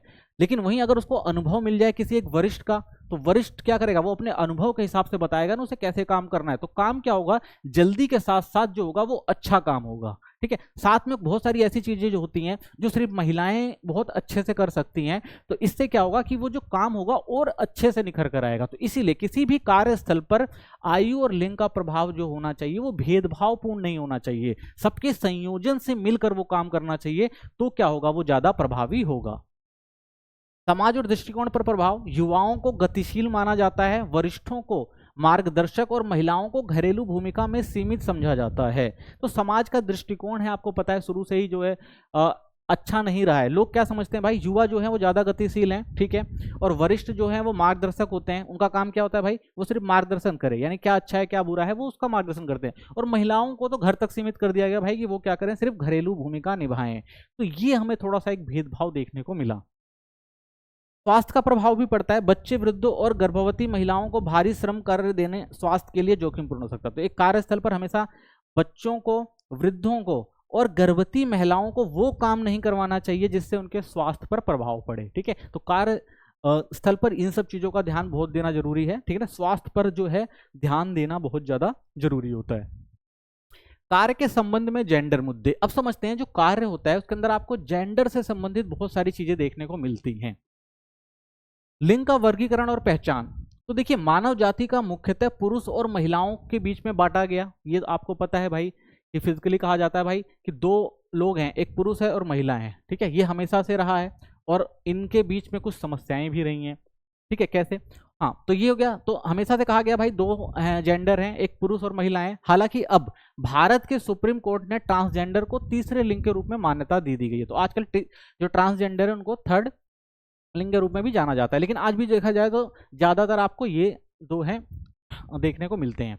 तो लिंग का वर्गीकरण जैविक और सामाजिक पहचान पर आधारित होता है, ठीक है। तो लिंग का जो वर्गीकरण है वो किस पर आधारित है, जैविक और समाज पर। तो जैविक मतलब एक तो क्या हो गया भाई, जैविक का मतलब स्त्री और पुरुष, यानी दो लिंग है, दो लोग ही या तो वुमेन होंगे या तो मैन होंगे, ठीक है। और दूसरा, समाज में उनकी क्या पहचान है, समाज में पहचान क्या होती है, समाज में पहचान होती है पिता के नाम पर या पति के नाम पर, ठीक है। तो इस तरह से दो तरह से आप वर्गीकरण कर सकते हैं इसे। सेक्स और जेंडर का संबंध क्या होता है? तो देखिए, सेक्स जो होता है वो जैविक विशेषताएं हैं, यानी पुरुष या महिला होगी तो इसे क्या कहा जाएगा, उसका सेक्स क्या है, या तो वो पुरुष है या तो महिला है। जेंडर क्या है? समाज द्वारा निर्धारित भूमिकाएं, यानी कहा जाता है ना कि भाई जेंडर का मतलब क्या है, जेंडर का मतलब है भाई समाज में जो भूमिका दी गई है वो जेंडर होता है, ठीक है। यानी अगर किसी बच्चे ने जन्म लिया, ठीक है, तो वो बच्चा क्या होगा, अगर जैविक रूप से देखा जाए तो उसका सेक्स क्या होगा, या तो पुरुष होगा या तो महिला होगा, ठीक है। लेकिन जब वो समाज में आएगा, जब वो काम करना शुरू करेगा, तो उस काम के आधार पर उसका जेंडर निर्धारित कर दिया जाता है कि भाई तुम्हारी भूमिकाएं क्या है। तो जेंडर क्या कहा जाता है, समाज द्वारा निर्धारित भूमिकाएं। जैसे पुरुष है तो वो क्या करेगा, वो बाहरी काम करेगा, और महिलाएं जो है उनकी क्या होगी, घरेलू जिम्मेदारी होगी। तो इस तरह से सेक्स और जेंडर में हम फर्क देख सकते हैं। समाज में जेंडर आधारित व्यवहार की बात करते हैं, कैसा होता है? तो देखिए, समाज और संस्कृति यह तय करते हैं कि कौन सा जेंडर क्या काम करेगा। तो ये पारंपरिक सोच आपकी हमेशा से पता है रही है, क्या पुरुष है वो कमाने वाला होगा और महिला क्या होगी, वो घर संभालने वाली होगी। तो ये हमेशा से भेदभाव आपको देखने को मिला होगा, या पारंपरिक सोच कह सकते हैं एक तरह से, हमेशा से ये रही है। क्यों? क्योंकि महिलाएं कमजोर होती हैं, तो उनको क्या कहा जाएगा भाई, वो क्या करेंगे, घर संभालेंगे। पुरुष जो होते हैं वो ज्यादा ताकतवर होते हैं, तो वो क्या करेंगे, वो बाहर का काम करेंगे, पैसा कमा कर लाएंगे। आधुनिक बदलाव, लेकिन आजकल जो है मॉडर्न जमाना है, तो आधुनिक बदलाव आए हैं, तो उसमें क्या कहा जाता है कि भाई महिलाएं कार्य क्षेत्र में भी सक्रिय हुई हैं, धीरे धीरे महिलाओं ने भी बाहर का काम करना शुरू कर दिया है। धर्म और पारिवारिक व्यवसाय में जेंडर, अगर हम धर्म और परिवार के स्तर पर अगर जेंडर की बात करें तो क्या देखने को मिलता है, तो पारंपरिक दृष्टिकोण में पुरुष परिवार का मुखिया होता था। अगर ये शुरू से रहा है कि भाई धर्म के आधार पर यही कहा गया है ना, अगर हम अपने पुराने धर्मों की बात करते हैं तो जो भी हमारे ग्रंथ मिलेंगे उस ग्रंथ में यही है भाई कि क्या नाम है, महिला और पुरुष में हमेशा क्या देखने को मिलेगा कि भाई जो पुरुष होगा वही क्या होगा, मुखिया होगा, और महिलाएं भी निर्णय प्रक्रिया में भाग ले रही हैं। लेकिन अब क्या है, मॉडर्न समाज आया जब से, तब से जो पुरानी सोचें हैं वो बदली हैं, तो महिलाएं भी क्या हैं आजकल आपको देखने को मिलेगा भाई परिवार में अपनी महत्वपूर्ण भूमिकाएं निभा रही हैं, वो भी अपनी बात को रखती हैं और उनकी भी अब सुनी जाती है, ठीक है, क्योंकि वो आर्थिक रूप से भी अब सक्षम हो चुकी हैं। महिलाओं का आर्थिक योगदान, घरेलू कार्यों को भी आर्थिक दृष्टि से मान्यता देने की आवश्यकता है। तो भाई देखिए, महिलाएं बेशक से घरेलू का काम कर रही हैं, लेकिन उसमें भी तो वो भी तो कार्य कर रही है ना, तो उनको भी क्या देना चाहिए, उनको भी आर्थिक दृष्टिकोण के आधार पर ही मान्यता देनी चाहिए, ठीक है, क्योंकि उसमें भी तो काम में भी तो एनर्जी लगती है, वो भी तो पूरे दिन काम करती हैं। हाँ, ये जरूर है कि भाई वो घर का काम कर रही हैं, आर्थिक दृष्टि से कहा जाए तो भाई उनको पैसा नहीं मिल रहा है, लेकिन उन्होंने पूरा एक घर संभाला हुआ है, तो उसको भी हमें क्या देखना पड़ेगा भाई, आर्थिक दृष्टि से देखना पड़ेगा। गृहिणी का योगदान भी महत्वपूर्ण समझना पड़ेगा। महिलाओं की दोहरी भूमिका, आजकल देखा जाए तो महिलाओं की जो भूमिका है वो दोहरी भूमिका आपको देखने को मिलेगी, ठीक है ना, समाज में दोहरी भूमिका निभा रही हैं। महिलाएं अब घर और कार्यस्थल दोनों में आपको सक्रिय देखने को मिलेगी। घर और नौकरी के बीच संतुलन बनाना चुनौतीपूर्ण है, लेकिन महिलाएं आज आपको इस काम में भी अग्रणीय दिखेंगी, यानी महिलाएं दोहरी भूमिका निभा रही हैं, वो घर परिवार को भी संभाल रही हैं और आर्थिक रूप से बाहर व्यवसाय हो गया, ठीक है, नौकरी हो गई, इन सब चीजों में भी आपको महिलाएं देखने को मिलेंगी, ठीक है। तो महिलाओं ने जो है इस चीज में काफी महत्वपूर्ण भूमिका अपनी निभाते हुए दिखाई है। समाज में स्त्री और पुरुष की अपेक्षित भूमिकाएं, आपको पता है शुरू से ये चीज रही है कि भाई स्त्री क्या थी, परिवार की देखभाल करेगी, घर चलाने वाली होगी, धन अर्जित करने में पुरुष की सहायता कर सकती है, बच्चों का पालन करने वाली होगी, घरेलू निर्णय हेतु पुरुष पर निर्भर रहेगी। तो ये पहले स्त्री की विशेषता होती थी। पुरुष जो होता था वो घर का मुखिया होता था, आर्थिक स्वतंत्र होती थी, और जो भी निर्णय लेना होता था वो पुरुष को, ठीक है। तो ये जो थी पहले ये भूमिकाएं तय करी गई थी, लेकिन अब समाज में बदलाव आने की वजह से धीरे धीरे ये सब चीजें जो हो रही हैं वो खत्म होती दिख रही हैं। महिला सशक्तिकरण के प्रयास, तो भाई देखो महिलाओं को सशक्तिकरण बहुत जरूरी था, क्योंकि महिलाओं को पहले वो दर्जा नहीं दिया गया था समाज में, उनके साथ काफी भेदभाव होता था, लेकिन बाद में क्या किया भाई, इन सब चीजों में बदलाव लाया गया। महिला सशक्तिकरण के लिए बहुत सारे प्रयास किए गए। तो सबसे पहला अगर हम प्रयास देखें तो किसके द्वारा किया जाना चाहिए, अगर आज भी देखें, अगर महिला को सशक्त बनाना है तो समाज व परिवार द्वारा, और आजकल समाज और परिवार भी इन सब चीजों को समझ रहा है, और ये चीज हमें बदलाव जो है हमें इसमें देखने को मिल रहा है। तो देखिए, शिक्षा से आत्मनिर्भरता, आत्मविश्वास और जागरूकता बढ़ती है, जिससे महिलाएं अधिकारों के प्रति सजग होती हैं। तो शिक्षा जरूरी है, अगर महिला शिक्षित हैं तो वो आत्मनिर्भर होंगी और अच्छे बुरे को अच्छे से समझ सकती हैं, और अपने विकास के लिए और परिवार के विकास के लिए अच्छे से काम कर सकती हैं। महिलाओं को परिवार के आर्थिक और सामाजिक निर्णयों में शामिल करना, जिससे आत्मसम्मान और निर्णय क्षमता में वृद्धि हो। तो महिलाओं को भी क्या करना चाहिए भाई, आर्थिक और सामाजिक निर्णयों में शामिल करना चाहिए, ठीक है, ताकि उनको भी लगे कि भाई कि उनका भी आत्मसम्मान बढ़ेगा ना, कि भाई हमसे भी पूछा जा रहा है, हमारी हमसे भी राय ली जा रही है, तो उनका आत्मविश्वास बढ़ेगा और अच्छे से वो अपनी क्षमताओं को बढ़ाकर काम कर सकती हैं। महिलाओं को उच्च पदों पर काम करने की अवसर देना चाहिए, करियर और आर्थिक स्थिति मजबूत बनाना। तो क्या करना चाहिए भाई, समाज में महिलाओं को उच्च पदों को देना चाहिए। तो आपको पता ही बहुत सारे आजकल आपको देखने को मिलेगा, कई सरकारी एजेंसियां संस्थाएं हो गई, उनमें महिलाओं को आरक्षण दिया जाता है, ठीक है ना, चाहे वो चुनाव लड़ने से लेकर कोई भी जॉब वगैरह हो। तो इससे भी क्या हो रहा है, महिलाओं को फायदा हो रहा है, और महिलाएं जो उच्च पदों पर काम कर रही हैं और आत्मविश्वास बढ़ रहा है, अपनी क्षमताओं को बढ़ा रही हैं और समाज में एक अच्छा संदेश दे रही हैं। घरेलू कार्यों को भी आर्थिक योगदान के रूप में मान्यता देनी चाहिए। तो भाई जो घरेलू कार्य, हमने देखा कि महिलाएं घरेलू काम करते हैं, लेकिन उनका आर्थिक तौर पर उसकी गिनती नहीं की जाती, तो ये गलत है। वो भी तो अपना भाई श्रम लगा रही हैं, मेहनत कर रही हैं, हाँ बेशक से उनको पैसा नहीं मिल रहा है, लेकिन वो भी तो एक आर्थिक कैटेगरी के ही रूप में देखा जाना चाहिए, तो ये जरूरी है, ठीक है, तो उनको सम्मान देना चाहिए। परिवार के सभी सदस्यों को घरेलू कार्य में भी भागीदारी बनकर महिलाओं पर बोझ कम करना चाहिए। तो भाई जरूरी नहीं है कि घर का कार्य महिलाएं ही करें, तो पुरुषों को भी क्या करना चाहिए, घरों के कामों में भागीदार होना चाहिए, ठीक है, ताकि महिलाओं को थोड़ा काम कम हो सके और वो भी जो है अपने स्वास्थ्य का ख्याल रख सकें, ठीक है, और जो भी निर्णय है उन निर्णय में आपकी सहायता कर सकें, ठीक है, जो भी काम करना है या जो भी निर्णय लेने हैं समाज के तौर पर, ठीक है ना, या घरेलू तौर पर, तो वो आपका क्या कर सके, हाथ बटा सके। तो इसलिए महिलाओं को बोझ कम करके हम महिलाओं को स्वतंत्र और स्वस्थ बना सकते हैं। सरकार द्वारा क्या प्रयास किए गए हैं, तो देखिए समान रोजगार और वेतन का प्रावधान अनुच्छेद 16, तो सरकार ने कहा भाई पुरुष और महिला में कोई भेदभाव नहीं किया जाएगा, तो दोनों को क्या दिया गया, समान रोजगार और वेतन। फैक्ट्री अधिनियम 1948 के तहत महिलाओं की सुरक्षा और सुविधाओं पर ध्यान दिया गया। भाई एक फैक्ट्री अधिनियम आया 1948 कि भाई कार्यस्थल पर महिलाओं की सुरक्षा और सुविधा का ध्यान दिया जाए, ये सरकार का कदम था। राष्ट्रीय प्रगति अधिनियम और समान पारिश्रमिक अधिनियम के तहत समान वेतन, ठीक है, जैसे हमने देखा गवर्नमेंट ने कहा भाई पहले क्या होता था, सेम काम के लिए पुरुषों को ज्यादा वेतन दिया जाता था, महिलाओं को कम दिया जाता था, लेकिन बाद में गवर्नमेंट ने क्या किया, एक अधिनियम पारित किया, राष्ट्रीय प्रगति अधिनियम, जिसके तहत भाई एक काम है तो समान वेतन मिलेगा, चाहे वो पुरुष हो चाहे वो महिला हो। सुरक्षित और आरामदायक माहौल, यौन उत्पीड़न से सुरक्षा कानून, कि भाई की महिलाएं अगर कहीं काम कर रही हैं तो उनको अच्छा माहौल मिलना चाहिए, और यौन उत्पीड़न के लिए कुछ महत्वपूर्ण कानून बनाए गए, ठीक है, अगर ऐसा कुछ होता है तो सख्त कार्रवाई की जाएगी। महिलाओं के श्रम से जुड़ी समस्याओं का समाधान और कौशल विकास, कि भाई महिलाओं को भी कौशल सिखाया जाए, उनको भी कार्यस्थल पर जो भी समस्याएं हैं उन समस्याओं का समाधान किया जाए ताकि वो अपना विकास कर सके। खाद्यान्न अधिनियम 1952 के तहत कर्मचारियों में राज्य बीमा अधिनियम, कि भाई महिलाओं को भी, कर्मचारी जो भी हैं कर्मचारियों के साथ महिलाओं को भी ईएसआई के तहत सुरक्षा प्रदान की जाए, ठीक है, ये अधिनियम आया। ग्रामीण क्षेत्रों में महिलाओं के रोजगार में सुधार और भागीदारी सुनिश्चित की गई, कि भाई कि जो महिलाएं हैं उनके रोजगार में सुधार होना चाहिए, ठीक है, और हर कार्य में उनकी भी भागीदारी सुनिश्चित होनी चाहिए, ठीक है, तो ग्रामीण क्षेत्रों में भी महिलाओं को प्रोत्साहन दिया गया ताकि वो आर्थिक रूप से क्या हो सके, सक्षम हो। तो सरकार द्वारा भी ये महत्वपूर्ण कदम निभाए गए ताकि महिलाओं का सशक्तिकरण किया जा सके, महिलाओं को भी समाज में एक अच्छा दर्जा मिल सके, ठीक है। कुछ और देखा जाए नीतियां बनाई गई थी, जैसे एक देखा जाए तो एक संस्था है कस्तूरबा गांधी बालिका विद्यालय, जो गवर्नमेंट के द्वारा शुरू किया गया एक योजना थी। इसके तहत क्या किया गया, इस योजना की शुरुआत 2004 में सर्व शिक्षा अभियान समग्र शिक्षा के तहत की गई। तो गवर्नमेंट ने 2004 में एक समग्र शिक्षा कह सकते हैं या कह सकते हैं सर्व शिक्षा अभियान चलाया था, जिसके अंदर यह कहा गया था भाई सबको शिक्षित होने का अधिकार है। पहले आपको पता है भाई महिलाओं को जो है, जो बच्चों को स्कूल नहीं भेजा जाता था, तो इसके लिए गवर्नमेंट की एक बड़ी योजना आई थी सर्व शिक्षा अभियान, यानी सबको शिक्षित किया जाए। तो उसके तहत ही कस्तूरबा गांधी विद्यालय का इनॉग्रेट किया गया था 2004 में,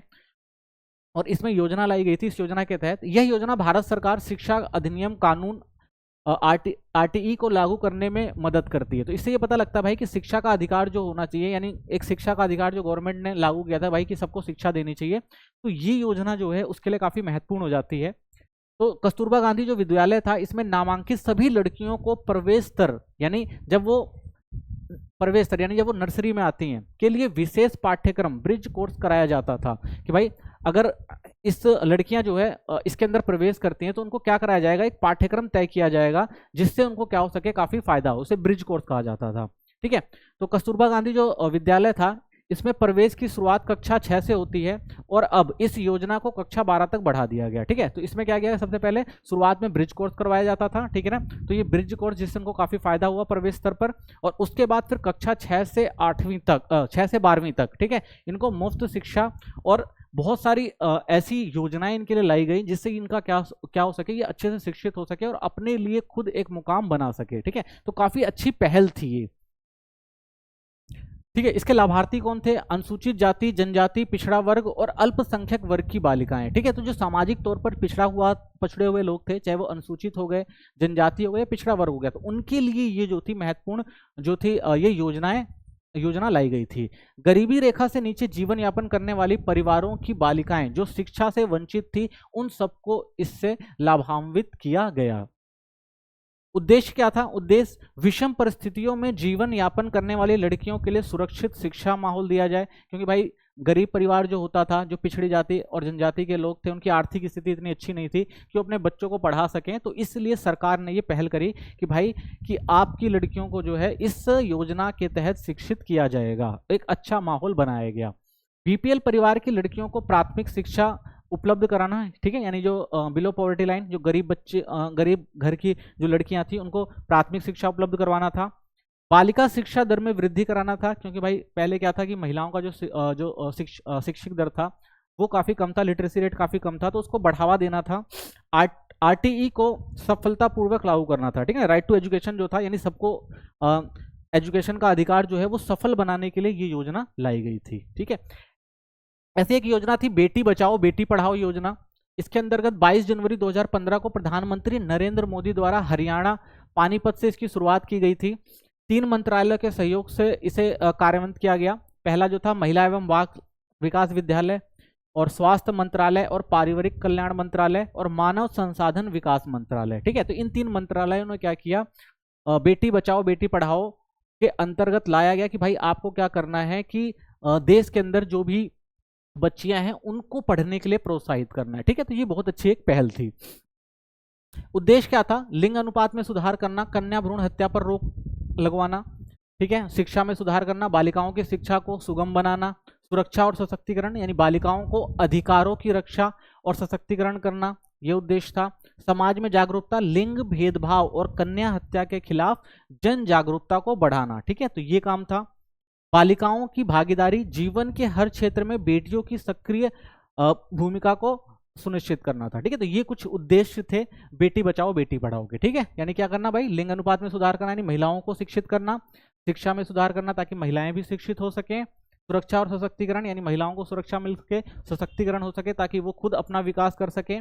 समाज में जागरूकता लाना कि भाई बच्चों को भी पढ़ाया जाए, वो भी समाज में बहुत अच्छा योगदान दे सकती हैं। ठीक है ना, और बालिकाओं की भागीदारी को बढ़ाना समाज में। ठीक है ना, क्योंकि बच्चे अगर शिक्षित होंगी तो वो क्या करेंगे, वो खुद अपना मुकाम हासिल कर लेंगी और समाज में अपनी भागीदारी को क्या करेंगी, सुनिश्चित करेंगी। ठीक है, महिला सशक्तिकरण के कुछ और प्रयास किए गए थे। ठीक है, तो कुछ प्रयास जैसे एक किरण मजूमदार शाह द्वारा किया गया था। इसमें क्या किया गया, किरण मजूमदार शाह ने बायोकॉन इंडियन लिमिटेड की अध्यक्ष थी और प्रबंधक थी। ये एक प्रभावशाली उद्यमी महिला, इन्होंने ये दिखाया कि भाई एक महिला भी जो है एक सफल उद्यमी बन सकती है। तो उन्होंने भी क्या किया, ऐसे प्रोग्राम चलाए ताकि महिलाओं को जो है वो सशक्त किया जा सके। उन्होंने बायोकॉन को एक प्रमुख जैव प्रौद्योगिकी कंपनी के रूप में स्थापित किया। 1978 में उद्योग पुरस्कार और 1989 में पद्मश्री से सम्मानित और 2005 में पद्म भूषण से भी सम्मानित किया गया। ठीक है, तो ये एक आप देख सकते हैं महिला सशक्तिकरण का एक अच्छा एग्जाम्पल कि एक महिला ने जो है उस समय में जब महिलाओं को उतना ज़्यादा तवज्जो नहीं दी जाती थी, उसके बावजूद उसने समाज में अपने एक उद्यमी के रूप में अलग पहचान बनाई और आज भी उनको देखा जाए तो एक सफल व्यवसायी के रूप में देखा जाता है। उनको उद्योग पुरस्कार दिए गए हैं। ठीक है, यानी जो सर्वश्रेष्ठ पुरस्कार होते हैं भारत के अंदर, पद्मश्री और पद्म भूषण, वो तक उससे सम्मानित किया गया। ठीक है, तो ये महिला सशक्तिकरण का एक बहुत अच्छा एग्जाम्पल आपको देखने को मिलता है। ठीक है, तो एक और है संगठित प्रयास सेवा। इसमें क्या था, 1959 में महिलाओं द्वारा शुरू किया गया था संगठन। महिलाओं को स्वरोजगार और रोजगार के अवसर प्रदान करना था कि भाई एक ऐसी संस्था थी जिसमें महिलाओं को, जो महिलाएं काम करना चाहती थी तो उनके लिए एक संगठन बनाया गया था जिसमें महिलाएं क्या कर सकती थी, अपना खुद का रोजगार क्रिएट कर सकती थी। पूरे भारत में हजारों महिलाओं को आत्मनिर्भर बनाने का और मददगार रही है। ग्रामीण उद्योग जैसे कढ़ाई, मसाला उद्योग, बिस्ट्रेक्स, चपाती और अन्य उत्पादों में सक्रिय योजना रही, ठीक है ना, पापड़ वगैरह बना, ये सब चीजें, यानी जो एक ग्रामीण महिला कर सकती है उसके द्वारा उसको सशक्त करना, ये सारे प्रयास जो है इसके द्वारा, यानी संगठित प्रयास सेवा, यानी जो सेवा है इस सेवा ग्रुप के द्वारा ये सब चीजें किया गई, ठीक है। तो ये भी एक महत्वपूर्ण पहल थी। कार्य के प्रति मनोवृत्तियां और दृष्टिकोण, यानी जब हम काम करते हैं तो उस समय जो हमारी मनोवृत्ति क्या होती है और दृष्टिकोण क्या होता है, जब हम भाई कोई भी काम कर रहे हैं तो हम उस काम को करने से पहले सोचते हैं कि भाई ये काम सही है, क्या ये सही हो पाएगा या इसमें कुछ समस्याएं आएंगी, तो क्या मनोवृत्तियां होती हैं। तो देखिए मनोवृत्तियों का महत्व क्या है, कार्य के प्रति हमारी सोच ही कार्य के प्रति हमारा दृष्टिकोण तय करती है, यानी जो हमने कार्य देखा और हमने उसके बारे में जो सोचा उसके आधार पर ही हम उस काम को अंजाम दे सकते हैं। इसलिए कहा जाता है कि भाई जो हमारी कार्य के प्रति सोच है वही हमारा दृष्टिकोण तय करती है, यानी जब हम उसको जिस तरह से सोचेंगे उसी तरह से हम उसको अंजाम देंगे। तो संतोष और असंतोष का प्रभाव होता है। नौकरी से संतोष या असंतोष का अनुभव व्यक्ति की मानसिकता पर गहरा प्रभाव डालता है, ठीक है। यानी कि अगर मनुष्य जो है अगर वो कोई काम कर रहा है, ठीक है, अगर उसे संतोष है, ठीक है, तो अगर संतोष है तो उसका मानसिक व्यवहार अच्छा रहेगा, लेकिन वो अगर उस काम को ढंग से नहीं कर पा रहा है या जबरदस्ती कर रहा है तो उसके अंदर हमेशा क्या रहेगा, एक असंतोष रहेगा और वो काम को अच्छे से कर भी नहीं पाएगा।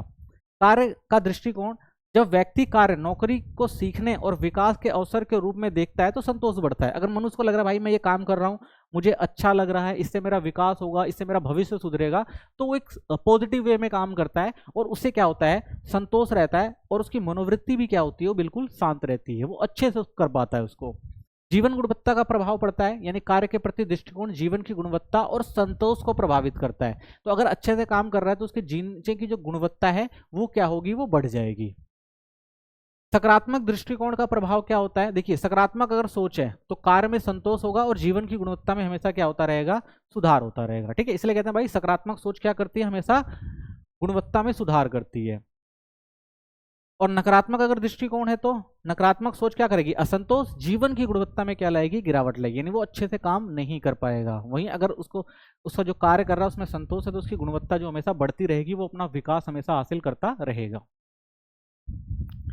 आजीविका के लिए जीवन कौशल, तो देखिए जीवन कौशल का महत्व क्या है, तो जीवन कौशल वे क्षमताएं हैं जो व्यक्ति को जीवन की दैनिक आवश्यकताओं और चुनौतियों से प्रभावी ढंग से निपटने में सक्षम बनाती हैं। तो जीवन कौशल का महत्व क्या है भाई, अगर आपको कोई चीज अच्छे से आ रही है, ठीक है, आप खुश हैं, अपनी क्षमताओं को बढ़ा रहे हैं, तो इसका मतलब क्या है कि जो भी चुनौतियां आएंगी हर उस चुनौती को क्या करेंगे, आप अच्छे से उस चुनौतियों का सामना कर पाएंगे और अपने काम को अच्छे से कर पाएंगे। उपयोगिता क्या है, देखिए ये कौशल जीवन पर्याप्त काम आते हैं और विपरीत परिस्थितियों से उबरने में मदद करते हैं। तो भाई अगर आपको आत्मविश्वास है, ठीक है, आप अच्छे से काम कर रहे हैं तो कैसी भी परिस्थितियां आएंगी तो आप क्या करेंगे, हमेशा अपनी उपयोगिता को बढ़ाते रहेंगे, यानी काम को अच्छे से करते रहेंगे। आपका कौशल जो है वो हमेशा क्या करता, आपका जो कौशल है वो क्या करेगा, अगर आपके पास स्किल है तो आप हमेशा अच्छा काम करते रहेंगे, ठीक है। तो और अगर आपके पास काम आ रहा है तो इसका मतलब क्या है, आपका जीवन जो होगा वो संतोषदायक होगा। अगर काम नहीं आता है तो फिर क्या होगा, समस्याएं आएंगी। इसलिए अगर आप काम कर रहे हैं तो उसकी उपयोगिता है, ठीक है, आपको हमेशा काम मिलता रहेगा, आपको कोई भी समस्या आएगी आप उस समस्या से आराम से निपट सकते हैं, ठीक है। स्वास्थ्य और विकास, लोगों के स्वास्थ्य और व्यक्तिगत विकास में प्रोत्साहन देता है, ठीक है। तो इससे क्या होगा, अगर आजीविका अगर आपने अच्छा काम चूज किया हुआ है तो आपका स्वास्थ्य अच्छा रहेगा और व्यक्तिगत प्रयास आप करते रहेंगे तो आप क्या रहेंगे, अच्छे से काम करेंगे, स्वस्थ रहेंगे, ठीक है ना। सकारात्मक स्वास्थ्य व्यवहार और नकारात्मक प्रवृत्तियों की रोकथाम में सहायक होता है, ठीक है। तो अगर आपका स्वास्थ्य अच्छा है तो आप बहुत अच्छे से काम कर सकते हैं और जो भी नकारात्मक प्रवृत्तियां हैं उसको आप क्या कर सकते हैं, हटा सकते हैं और अच्छे से काम कर पाएंगे। सामाजिक योगदान, देखिए समुदाय और समाज के विकास में योगदान देने के लिए आवश्यक है। देखो सामाजिक योगदान भी बहुत ज़्यादा महत्वपूर्ण हो जाता है, ठीक है। अगर सामाजिक योगदान अच्छा होता है तो कोई भी व्यक्ति अपना विकास जो है वो आसानी से कर सकता है। अधिगम, इन कौशलों को अभ्यास और अनुभव से ही सीखा जा सकता है, ठीक है। तो आजीविका हमने बताया भाई, आजीविका का मतलब क्या है कि हमें क्या करना पड़ेगा भाई, अभ्यास और अनुभव, ये जो चीज़ें हैं हमेशा हमें सिखाती रहती हैं। जब तक हम अभ्यास करेंगे नया अनुभव मिलता रहेगा और उससे ज़्यादा फायदा होता रहेगा।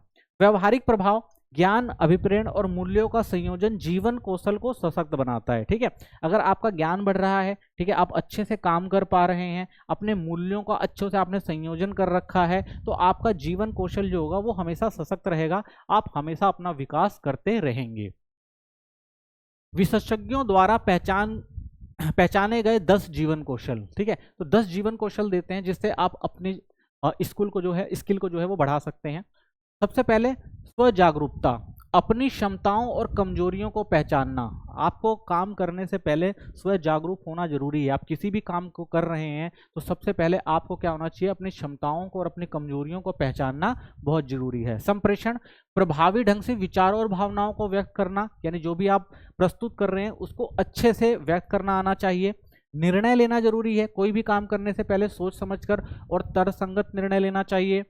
सृजनात्मक चिंतन, नई और अनूठी समस्याओं का समाधान खोजने की हमेशा आपको क्षमता बनाए रहनी चाहिए, ठीक है। नया क्योंकि भाई काम करेंगे कोई ना कोई समस्या आएगी और उस समस्याओं से निपटने के लिए आपको हमेशा तैयार रहना चाहिए। मनोभावों से जुड़ना, अपनी और दूसरों की भावनाओं को समझना, कि अगर आपके साथ कोई काम कर रहा है तो अपने साथ साथ भाई उसका भी ध्यान रखना कि उसकी भावनाएं भी जो आहत ना हो। परानुभूति, दूसरों की भावनाओं और दृष्टिकोण को महसूस करना, कि भाई जैसे आपकी कुछ भावनाएं हो सकती हैं दूसरों की भी हो सकती हैं, तो उन भावनाओं का हमेशा ध्यान रखना। अंतर व्यक्तिगत संबंध, सकारात्मक और सहायक संबंध बनाने की क्षमता, यानी आप जहां भी कार्य कर रहे हैं तो हमेशा एक सहायक की भूमिका में रहें, ठीक है। समस्या को सुलझाना, समस्याओं को तार्किक और व्यवहारिक समाधान निकालना, ठीक है ना। अगर कोई समस्या है तो उसको तर्क के आधार पर और व्यवहार के आधार पर अच्छे से समझना चाहिए और समझने के बाद उसे सुलझाने की कोशिश की जानी चाहिए। आलोचनात्मक चिंतन, स्थिति और जानकारी की गहराई से विश्लेषण करना, ठीक है। तो अगर कोई भी चीज गलत हो रही है तो आपको खुद से स्वयं से आलोचनात्मक, यानी अपने को खुद को क्रिटिसाइज करना चाहिए। भाई अगर ये चीज गलत हुई है तो क्यों हुई, अगर मैंने गलत करी है तो मुझे किस तरह से इसको सही करना है। तो ये सोच का होना भी बहुत जरूरी है और चिंतन बहुत जरूरी है।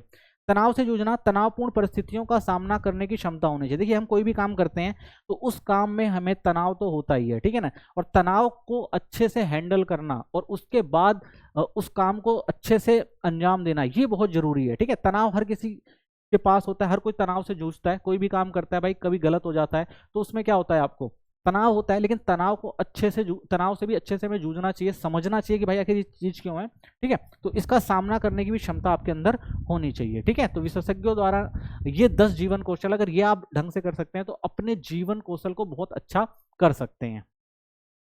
अगला टॉपिक देखते हैं। अगला टॉपिक है कार्यस्थल पर आवश्यक प्रक्रिया कौशल। अगर हम कार्यस्थल पर है तो हमें क्या क्या चीजें ध्यान रखनी चाहिए।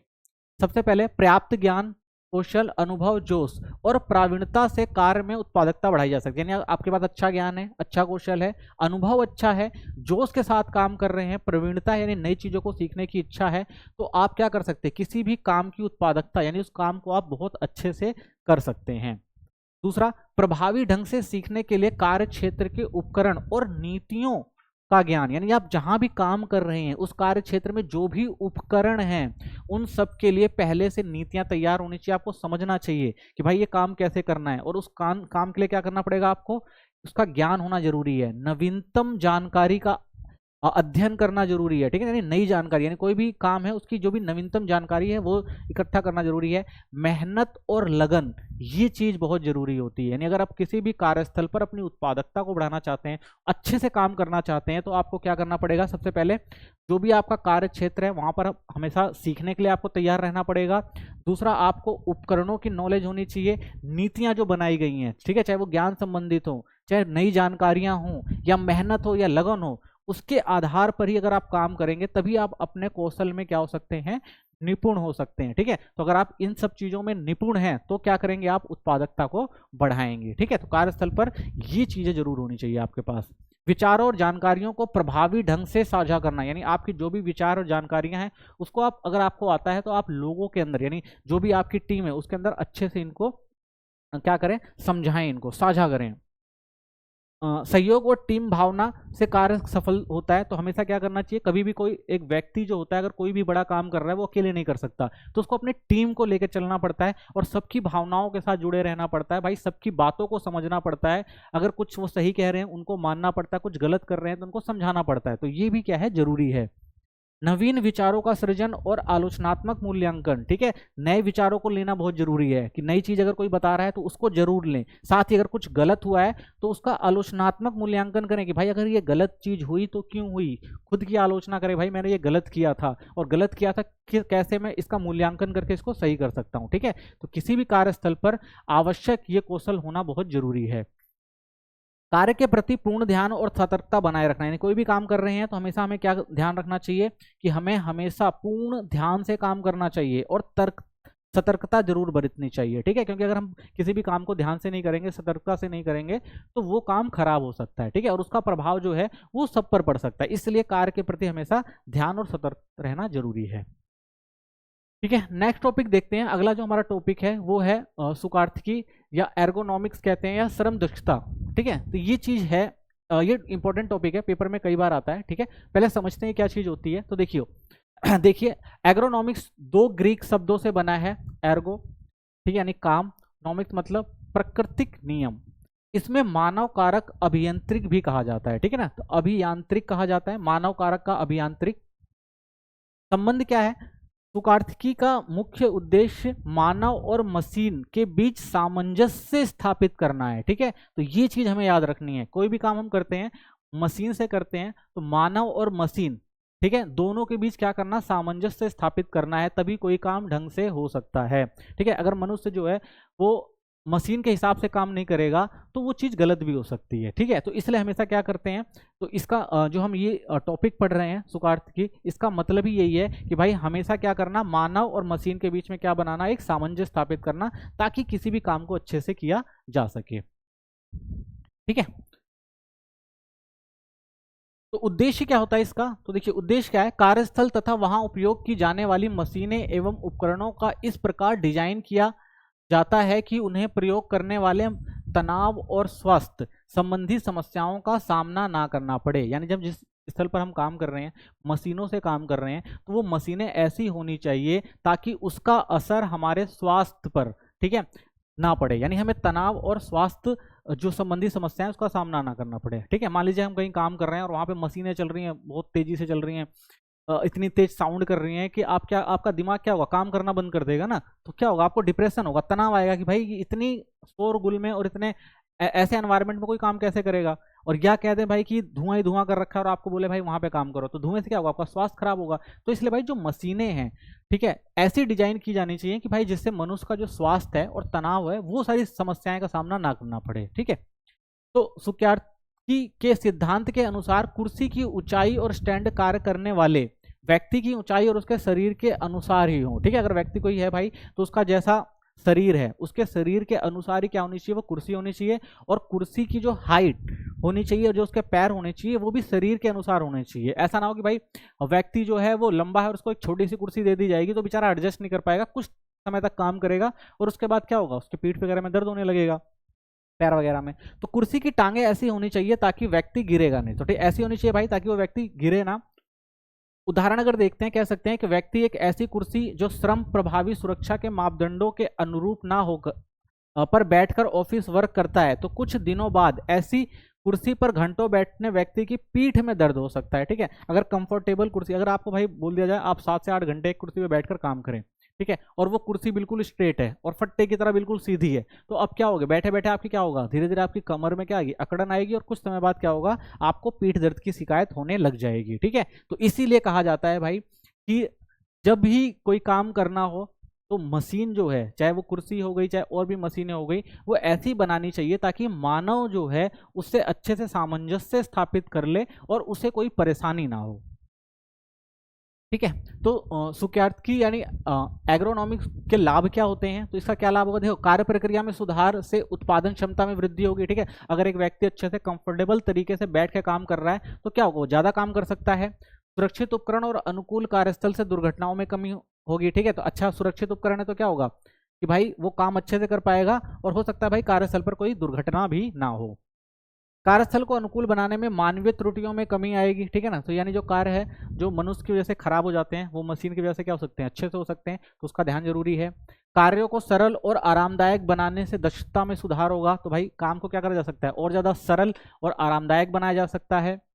कार्यस्थल पर आराम और अनुकूलन मानसिक और शारीरिक तनाव में कमी लाता है, ठीक है ना। अगर अच्छे से हम काम कर रहे हैं, मशीन भी अच्छी है, ठीक है ना, कार्यस्थल पर आराम मिल रहा है, मनुष्य का मशीन के साथ सामंजस्य अच्छा है, कोई समस्या नहीं है, तो काम जो होगा वो ज़्यादा अच्छा होगा और मनुष्य मानसिक और शारीरिक रूप तनाव से भी क्या होगा, वो कमी रहेगी, उसके अंदर नहीं आएगी सारी चीज़ें। आरामदायक माहौल से मनोबल और कार्य संतुष्टि में वृद्धि होती है। ठीक है, अगर कोई व्यक्ति जो है वो आराम से काम कर रहा है, कोई समस्या नहीं आ रही है, कोई टेक्निकल फॉल्ट नहीं है, तो बड़े ध्यान से और अच्छे से काम कर सकता है, जिससे क्या होगा, उसका मनोबल भी अच्छा रहेगा और वो कार्य में संतुष्टि भी रहेगी और अच्छे से वो काम कर भी पाएगा। ठीक है, बेहतर कार्य परिस्थितियों से कर्मचारियों में संतुष्टि का जुड़ा होता है। ठीक है, तो वो और बेहतर काम करेगा और वो हमेशा क्या होगा, अच्छा ज्यादा प्रोडक्शन यानी क्रिएटिविटी को बढ़ा देगा अपनी, और उत्पादकता को भी क्या कर सकता है, वो बढ़ा सकता है।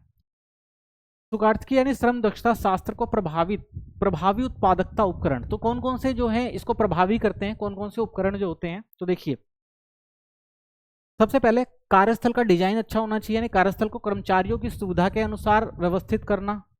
कार्य विधि का डिजाइन, कार्य को सरल और प्रभावी बनाने के लिए कार्य प्रक्रिया का अनुकूलन, यानी एक तो मशीन अच्छा होना चाहिए और उस मशीन पे काम करने की जो काम करने को का जो कौशल जो काम करने को जो सरल करना चाहिए और प्रभावी बनाना चाहिए ताकि अच्छे से काम किया जा सके। उपकरण डिजाइन, उपयोग में आसान और सुरक्षित उपकरणों का चयन, यानी अच्छे जो सुरक्षित उपकरण है उनका यूज किया जाना चाहिए। सुविधाएं, कर्मचारियों के आराम और सुरक्षा के लिए आवश्यक सुविधाएं होनी चाहिए, भाई समय समय पर उनको रेस्ट देना चाहिए। ठीक है, ऐसी सुविधा होनी चाहिए। पर्यावरण, कार्यस्थल पर वातावरण स्वस्थ, सुरक्षित और उत्पादक बनाता है। अगर भाई वातावरण अच्छा है और सुरक्षित है तो काम क्या होगा, वो ज्यादा होगा। उद्यमता, अब समझते हैं, लास्ट हमारा इसका टॉपिक है उद्यमता क्या होती है। ठीक है, एंटरप्रेन्योर कहते हैं, कोई भी काम करता है वो कौन करता है, एंटरप्रेन्योर ही तो करता है। तो उद्यमता एक नया और नवप्रवर्तक उद्यम, उत्पादन या सेवा स्थापित करने की प्रक्रिया है। ठीक है, यानी ये क्या होता है कि भाई जो लोग होते हैं वो अपनी सोच और समझ के आधार पर नए काम, नए व्यवसाय, इनको प्रोत्साहित करते हैं, इनको करते हैं। ठीक है, तो उन्हें क्या कहा जाता है, उन्हें कहा जाता है एंटरप्रेन्योर। ठीक है, या उद्यमिता कहा जाता है, उद्यमी कहा जाता है। ये क्या करते हैं कि नई तकनीकों को सोचकर उद्यम हो गया, उत्पादन हो गया या सेवा हो गया, इन सबको क्या करते हैं, वो स्थापित करते हैं। ठीक है, अब उद्यमी कौन है, वह व्यक्ति जो नए उत्पाद या सेवा को व्यवसाय के रूप में स्थापित करता है। तो हमने देखा भाई, या तो वो क्या करेगा, नया उत्पादन यूनिट बनाएगा, या सेवा या व्यवसाय के जरिए क्या करेगा, नए काम स्थापित करेगा जिससे लोगों को क्या मिल सके, रोजगार मिल सके। तो उद्यमी कौन होते हैं, नए कामों को करते हैं, उत्पादन क्षमता को बढ़ाते हैं, सेवा क्षेत्र को बढ़ाते हैं, जिससे क्या करते हैं, बहुत सारे लोगों को रोजगार भी देते हैं। उद्यमी के गुण क्या होते हैं, नवप्रवर्तक होता है, यानी नई चीजों को सोचता है, रचनात्मक कार्य करता है, सुव्यवस्थित और जोखिम उठाने की क्षमता रखने वाला व्यक्ति होता है। यानी किसी भी काम को करने से पहले भाई ये होता है ना कि हो सकता है भाई ये काम चले या ना चले। ठीक है, तो वो कौन ले रहा है, उसका पूरा का पूरी जिम्मेदारी कौन लेता है, वो उद्यमी लेता है। वो जोखिम उठाने के लिए तैयार रहता है कि भाई अगर इसका फायदा होगा तो फायदा होगा तो मेरे नाम, और घाटा होगा तो मेरे नाम। ठीक है, तो वो क्या होता है, हमेशा जोखिम लेने के लिए तैयार रहता है, जो एक उद्यमी होता है। संसाधन प्रबंधन करता है, उद्यमी संसाधनों को कुशल और बुद्धिमत्ता से जुटाकर आजीविका के लक्ष्य को प्राप्त करता है। तो वो क्या करता है भाई, संसाधनों को इकट्ठा करता है, यानी किसी भी काम करने के लिए क्या चाहिए, संसाधन चाहिए। वो संसाधनों को इकट्ठा करेगा, फिर अपने दिमाग का इस्तेमाल करेगा, और अपने दिमाग का इस्तेमाल करके क्या करेगा, उससे आजीविका कमाएगा। आजीविका से क्या मिलेगा उसे, जो भी उसने लक्ष्य निर्धारित किए उसे वो पूरा करेगा या लाभ कमाएगा। ठीक है, संस्थाओं का पुनर्निर्माण, उद्यमी नए संगठनों की शुरुआत या पुराने संगठनों को पुनर्जीवित कर सकता है। तो एक उद्यमी क्या करता है, वो भाई जो भी नए संगठन है उनको बनाता है, यानी नई यूनिट्स बनाएगा, नई कंपनी बनाएगा और उसको अच्छे से चलाएगा। या फिर वो क्या कर सकता है, जो पुराने संगठन है, पुरानी कंपनियां हैं जो क्या हो रही हैं, धीरे धीरे समाप्त हो रही हैं, वो क्या करेगा, उनको फिर से पुनर्जीवित करेगा, रिक्रिएट करेगा। ठीक है ना, और उसको फिर से क्या करेगा, लाभ के क्षेत्र में लेकर आता है। ठीक है, तो उद्यमी यही होते हैं। कई बार आपने देखा होगा जो सरकारी कंपनियां होती हैं वो क्या होती है, घाटे में जा रही होती हैं, तो उनको क्या जाता है, प्राइवेट उद्यमियों को दिया जाता है, और वो क्या करते हैं, उसको पुनर्जीवित करके फिर से क्या करते हैं, मुनाफे में लेकर आते हैं। तो ये क्या होते हैं, उद्यमी होते हैं। उद्यमों के लक्षण क्या है, तो देखिए सबसे पहले कठिन परिश्रम और दृढ़ संकल्प। कोई भी उद्यमी होता है वो भाई कठिन परिश्रम करता है और वो हमेशा संकल्प लेकर चलता है कि भाई मैं इस काम को पूरा करूंगा। विचारों को कार्य में बदलने की क्षमता होती है, पहले वो किसी चीज को सोचता है फिर उसको क्या करता है, कार्य के रूप में स्थापित करता है। वित्तीय सामग्री, व्यक्तियों और समय का कुशल प्रबंधन करता है, यानी सारे संसाधन इकट्ठा करेगा, व्यक्तियों को इकट्ठा करेगा, समय का मैनेजमेंट करेगा और उसके बाद क्या करेगा, वो किसी चीज की शुरुआत करेगा। अनिश्चितता में भी निर्णय लेने की क्षमता होती है, यानी कई बार ऐसी सिचुएशन आती है कि भाई उसको लगता है कि कोई काम नहीं हो रहा है, ठीक है, गलतियां हो रही हैं, लेकिन उसके बाद भी वो क्या करता है, अच्छे से निर्णय लेता है और आगे बढ़ता है। बहुत कार्यशीलता का गुण होना चाहिए, यानी बहु कार्यशील होना चाहिए, यानी उसे हर चीज की अच्छे से नॉलेज होनी चाहिए जो काम कर रहा है। विचारों और योजनाओं को प्रभावी ढंग से प्रस्तुत करने वाला होना चाहिए, यानी जो उसके विचार है और जो योजनाएं उसको अच्छे से क्या कर सके, वो प्रस्तुत कर सके, लोगों को बता सके, लोगों के सामने रख सके। समस्याओं से निपटने और समाधान खोजने की क्षमता हो उसके पास, ठीक है ना। कोई भी समस्याएं आ रही हैं तो एक सफल उद्यमी वही होगा जो हर समस्याओं से निपटने के लिए कोई ना कोई समाधान को ढूंढ सके। चुनौतियों और असफलताओं को सामना करने का साहस होना चाहिए, यानी जो भी चुनौतियां आ रही हैं उसके व्यवसाय में या जो भी असफलताएं आ रही है उसके बावजूद वो क्या कर सके, उससे आगे निकल सके, ये साहस होना चाहिए उसके अंदर। वास्तविक परिस्थितियों को स्वीकार करना और उचित समाधान ढूंढना, ये शक्ति होनी चाहिए, यानी कोई भी परिस्थिति हो उसको वो स्वीकार करे और उससे क्या करे, वो आगे बढ़े, ताकि वो क्या कर सके, उसका समाधान अच्छे से कर सके और अपने व्यवसाय को आगे बढ़ा सके। सफलता और विफलता दोनों में संतुलन बनाए रखना है। अगर वो असफल भी हो रहा है और सफल भी हो रहा है तो उसे मोटिवेट होना पड़ता है। भाई अगर वो असफल हो रहा है कि भाई मैं क्या होऊंगा, असफल होऊंगा, और विफल हो रहा है तो भी उसे मोटिवेट होना चाहिए कि भाई कोई बात नहीं, मैं इस चीज को कर लूंगा। तो उसको सफलता और विफलता दोनों में संतुलन बनाना पड़ता है। और प्रमुख उदाहरण देख सकते हैं ऐसे बहुत सारे आपको देखने को मिल जाएंगे। श्री नारायण मूर्ति बड़े उद्यमी हैं, JRD टाटा बहुत बड़े उद्यमी रहे हैं, किरण मजूमदार का हमने देखा ही था, धीरू भाई अंबानी, तो ये सब क्या है, ये उद्यमी हैं। और ये सारे संकल्प आपको उसके ये सारे जो है लक्षण आपको इनके अंदर देखने को मिलेंगे, ठीक है। तो एक सफल उद्यमी बनने के लिए ये गुण होने बहुत जरूरी होते हैं। सामाजिक उद्यमिता क्या होती है, देखिए सामाजिक उद्यमिता अच्छे सामाजिक कार्य करने पर केंद्रित होती है। अगर कोई अच्छा सामाजिक कार्य कर रहा है तो उसे क्या कहा जाता है, सामाजिक उद्यमिता कहा जाता है। लक्ष्य समूह क्या होता है, कमजोर, उपेक्षित और वंचित समूहों के लिए कार्य करना, ठीक है। जैसे गवर्नमेंट और बहुत सारी संस्थाएं होती हैं, सारे काम करती हैं। उद्देश्य क्या है, मूलभूत सामाजिक परिवर्तन और सुधारों का सृजन करना होता है। जैसे शिक्षा हो गया, स्वास्थ्य हो गया, आर्थिक विकास हो गया, पर्यावरण हो गया, कला या कोई अन्य सामाजिक सुधार हो गए, तो ये सब किसका काम है, ये सारी चीजें सामाजिक उद्यमिता के अंदर आती हैं। सफलता का मापदंड क्या है इसका, सामाजिक लाभ और प्रभाव से सफलता का संकलन किया जाता है। तो इसमें क्या होता है, मेन उद्देश्य होता है भाई क्या, कि सामाजिक लाभ हो सबको, ठीक है, और प्रभावी रूप से सबके लिए काम किया जाए और अच्छे से इसका आकलन किया जाए कि भाई ये काम सही से हो रहा है, ठीक है, जिससे लोगों को फायदा हो रहा है कि नहीं हो रहा है, ठीक है। तो इसे क्या कहा जाता है, सामाजिक उद्यमिता कहा जाता है। तो इसी के साथ हमारा जो पहला चैप्टर है वो खत्म होता है। तो वीडियो अच्छी लगी तो लाइक कर दें, कमेंट जरूर करना, वीडियो को शेयर कर दें, सब्सक्राइब कर दें। Thank you. तो मिलते हैं नेक्स्ट। धन्यवाद।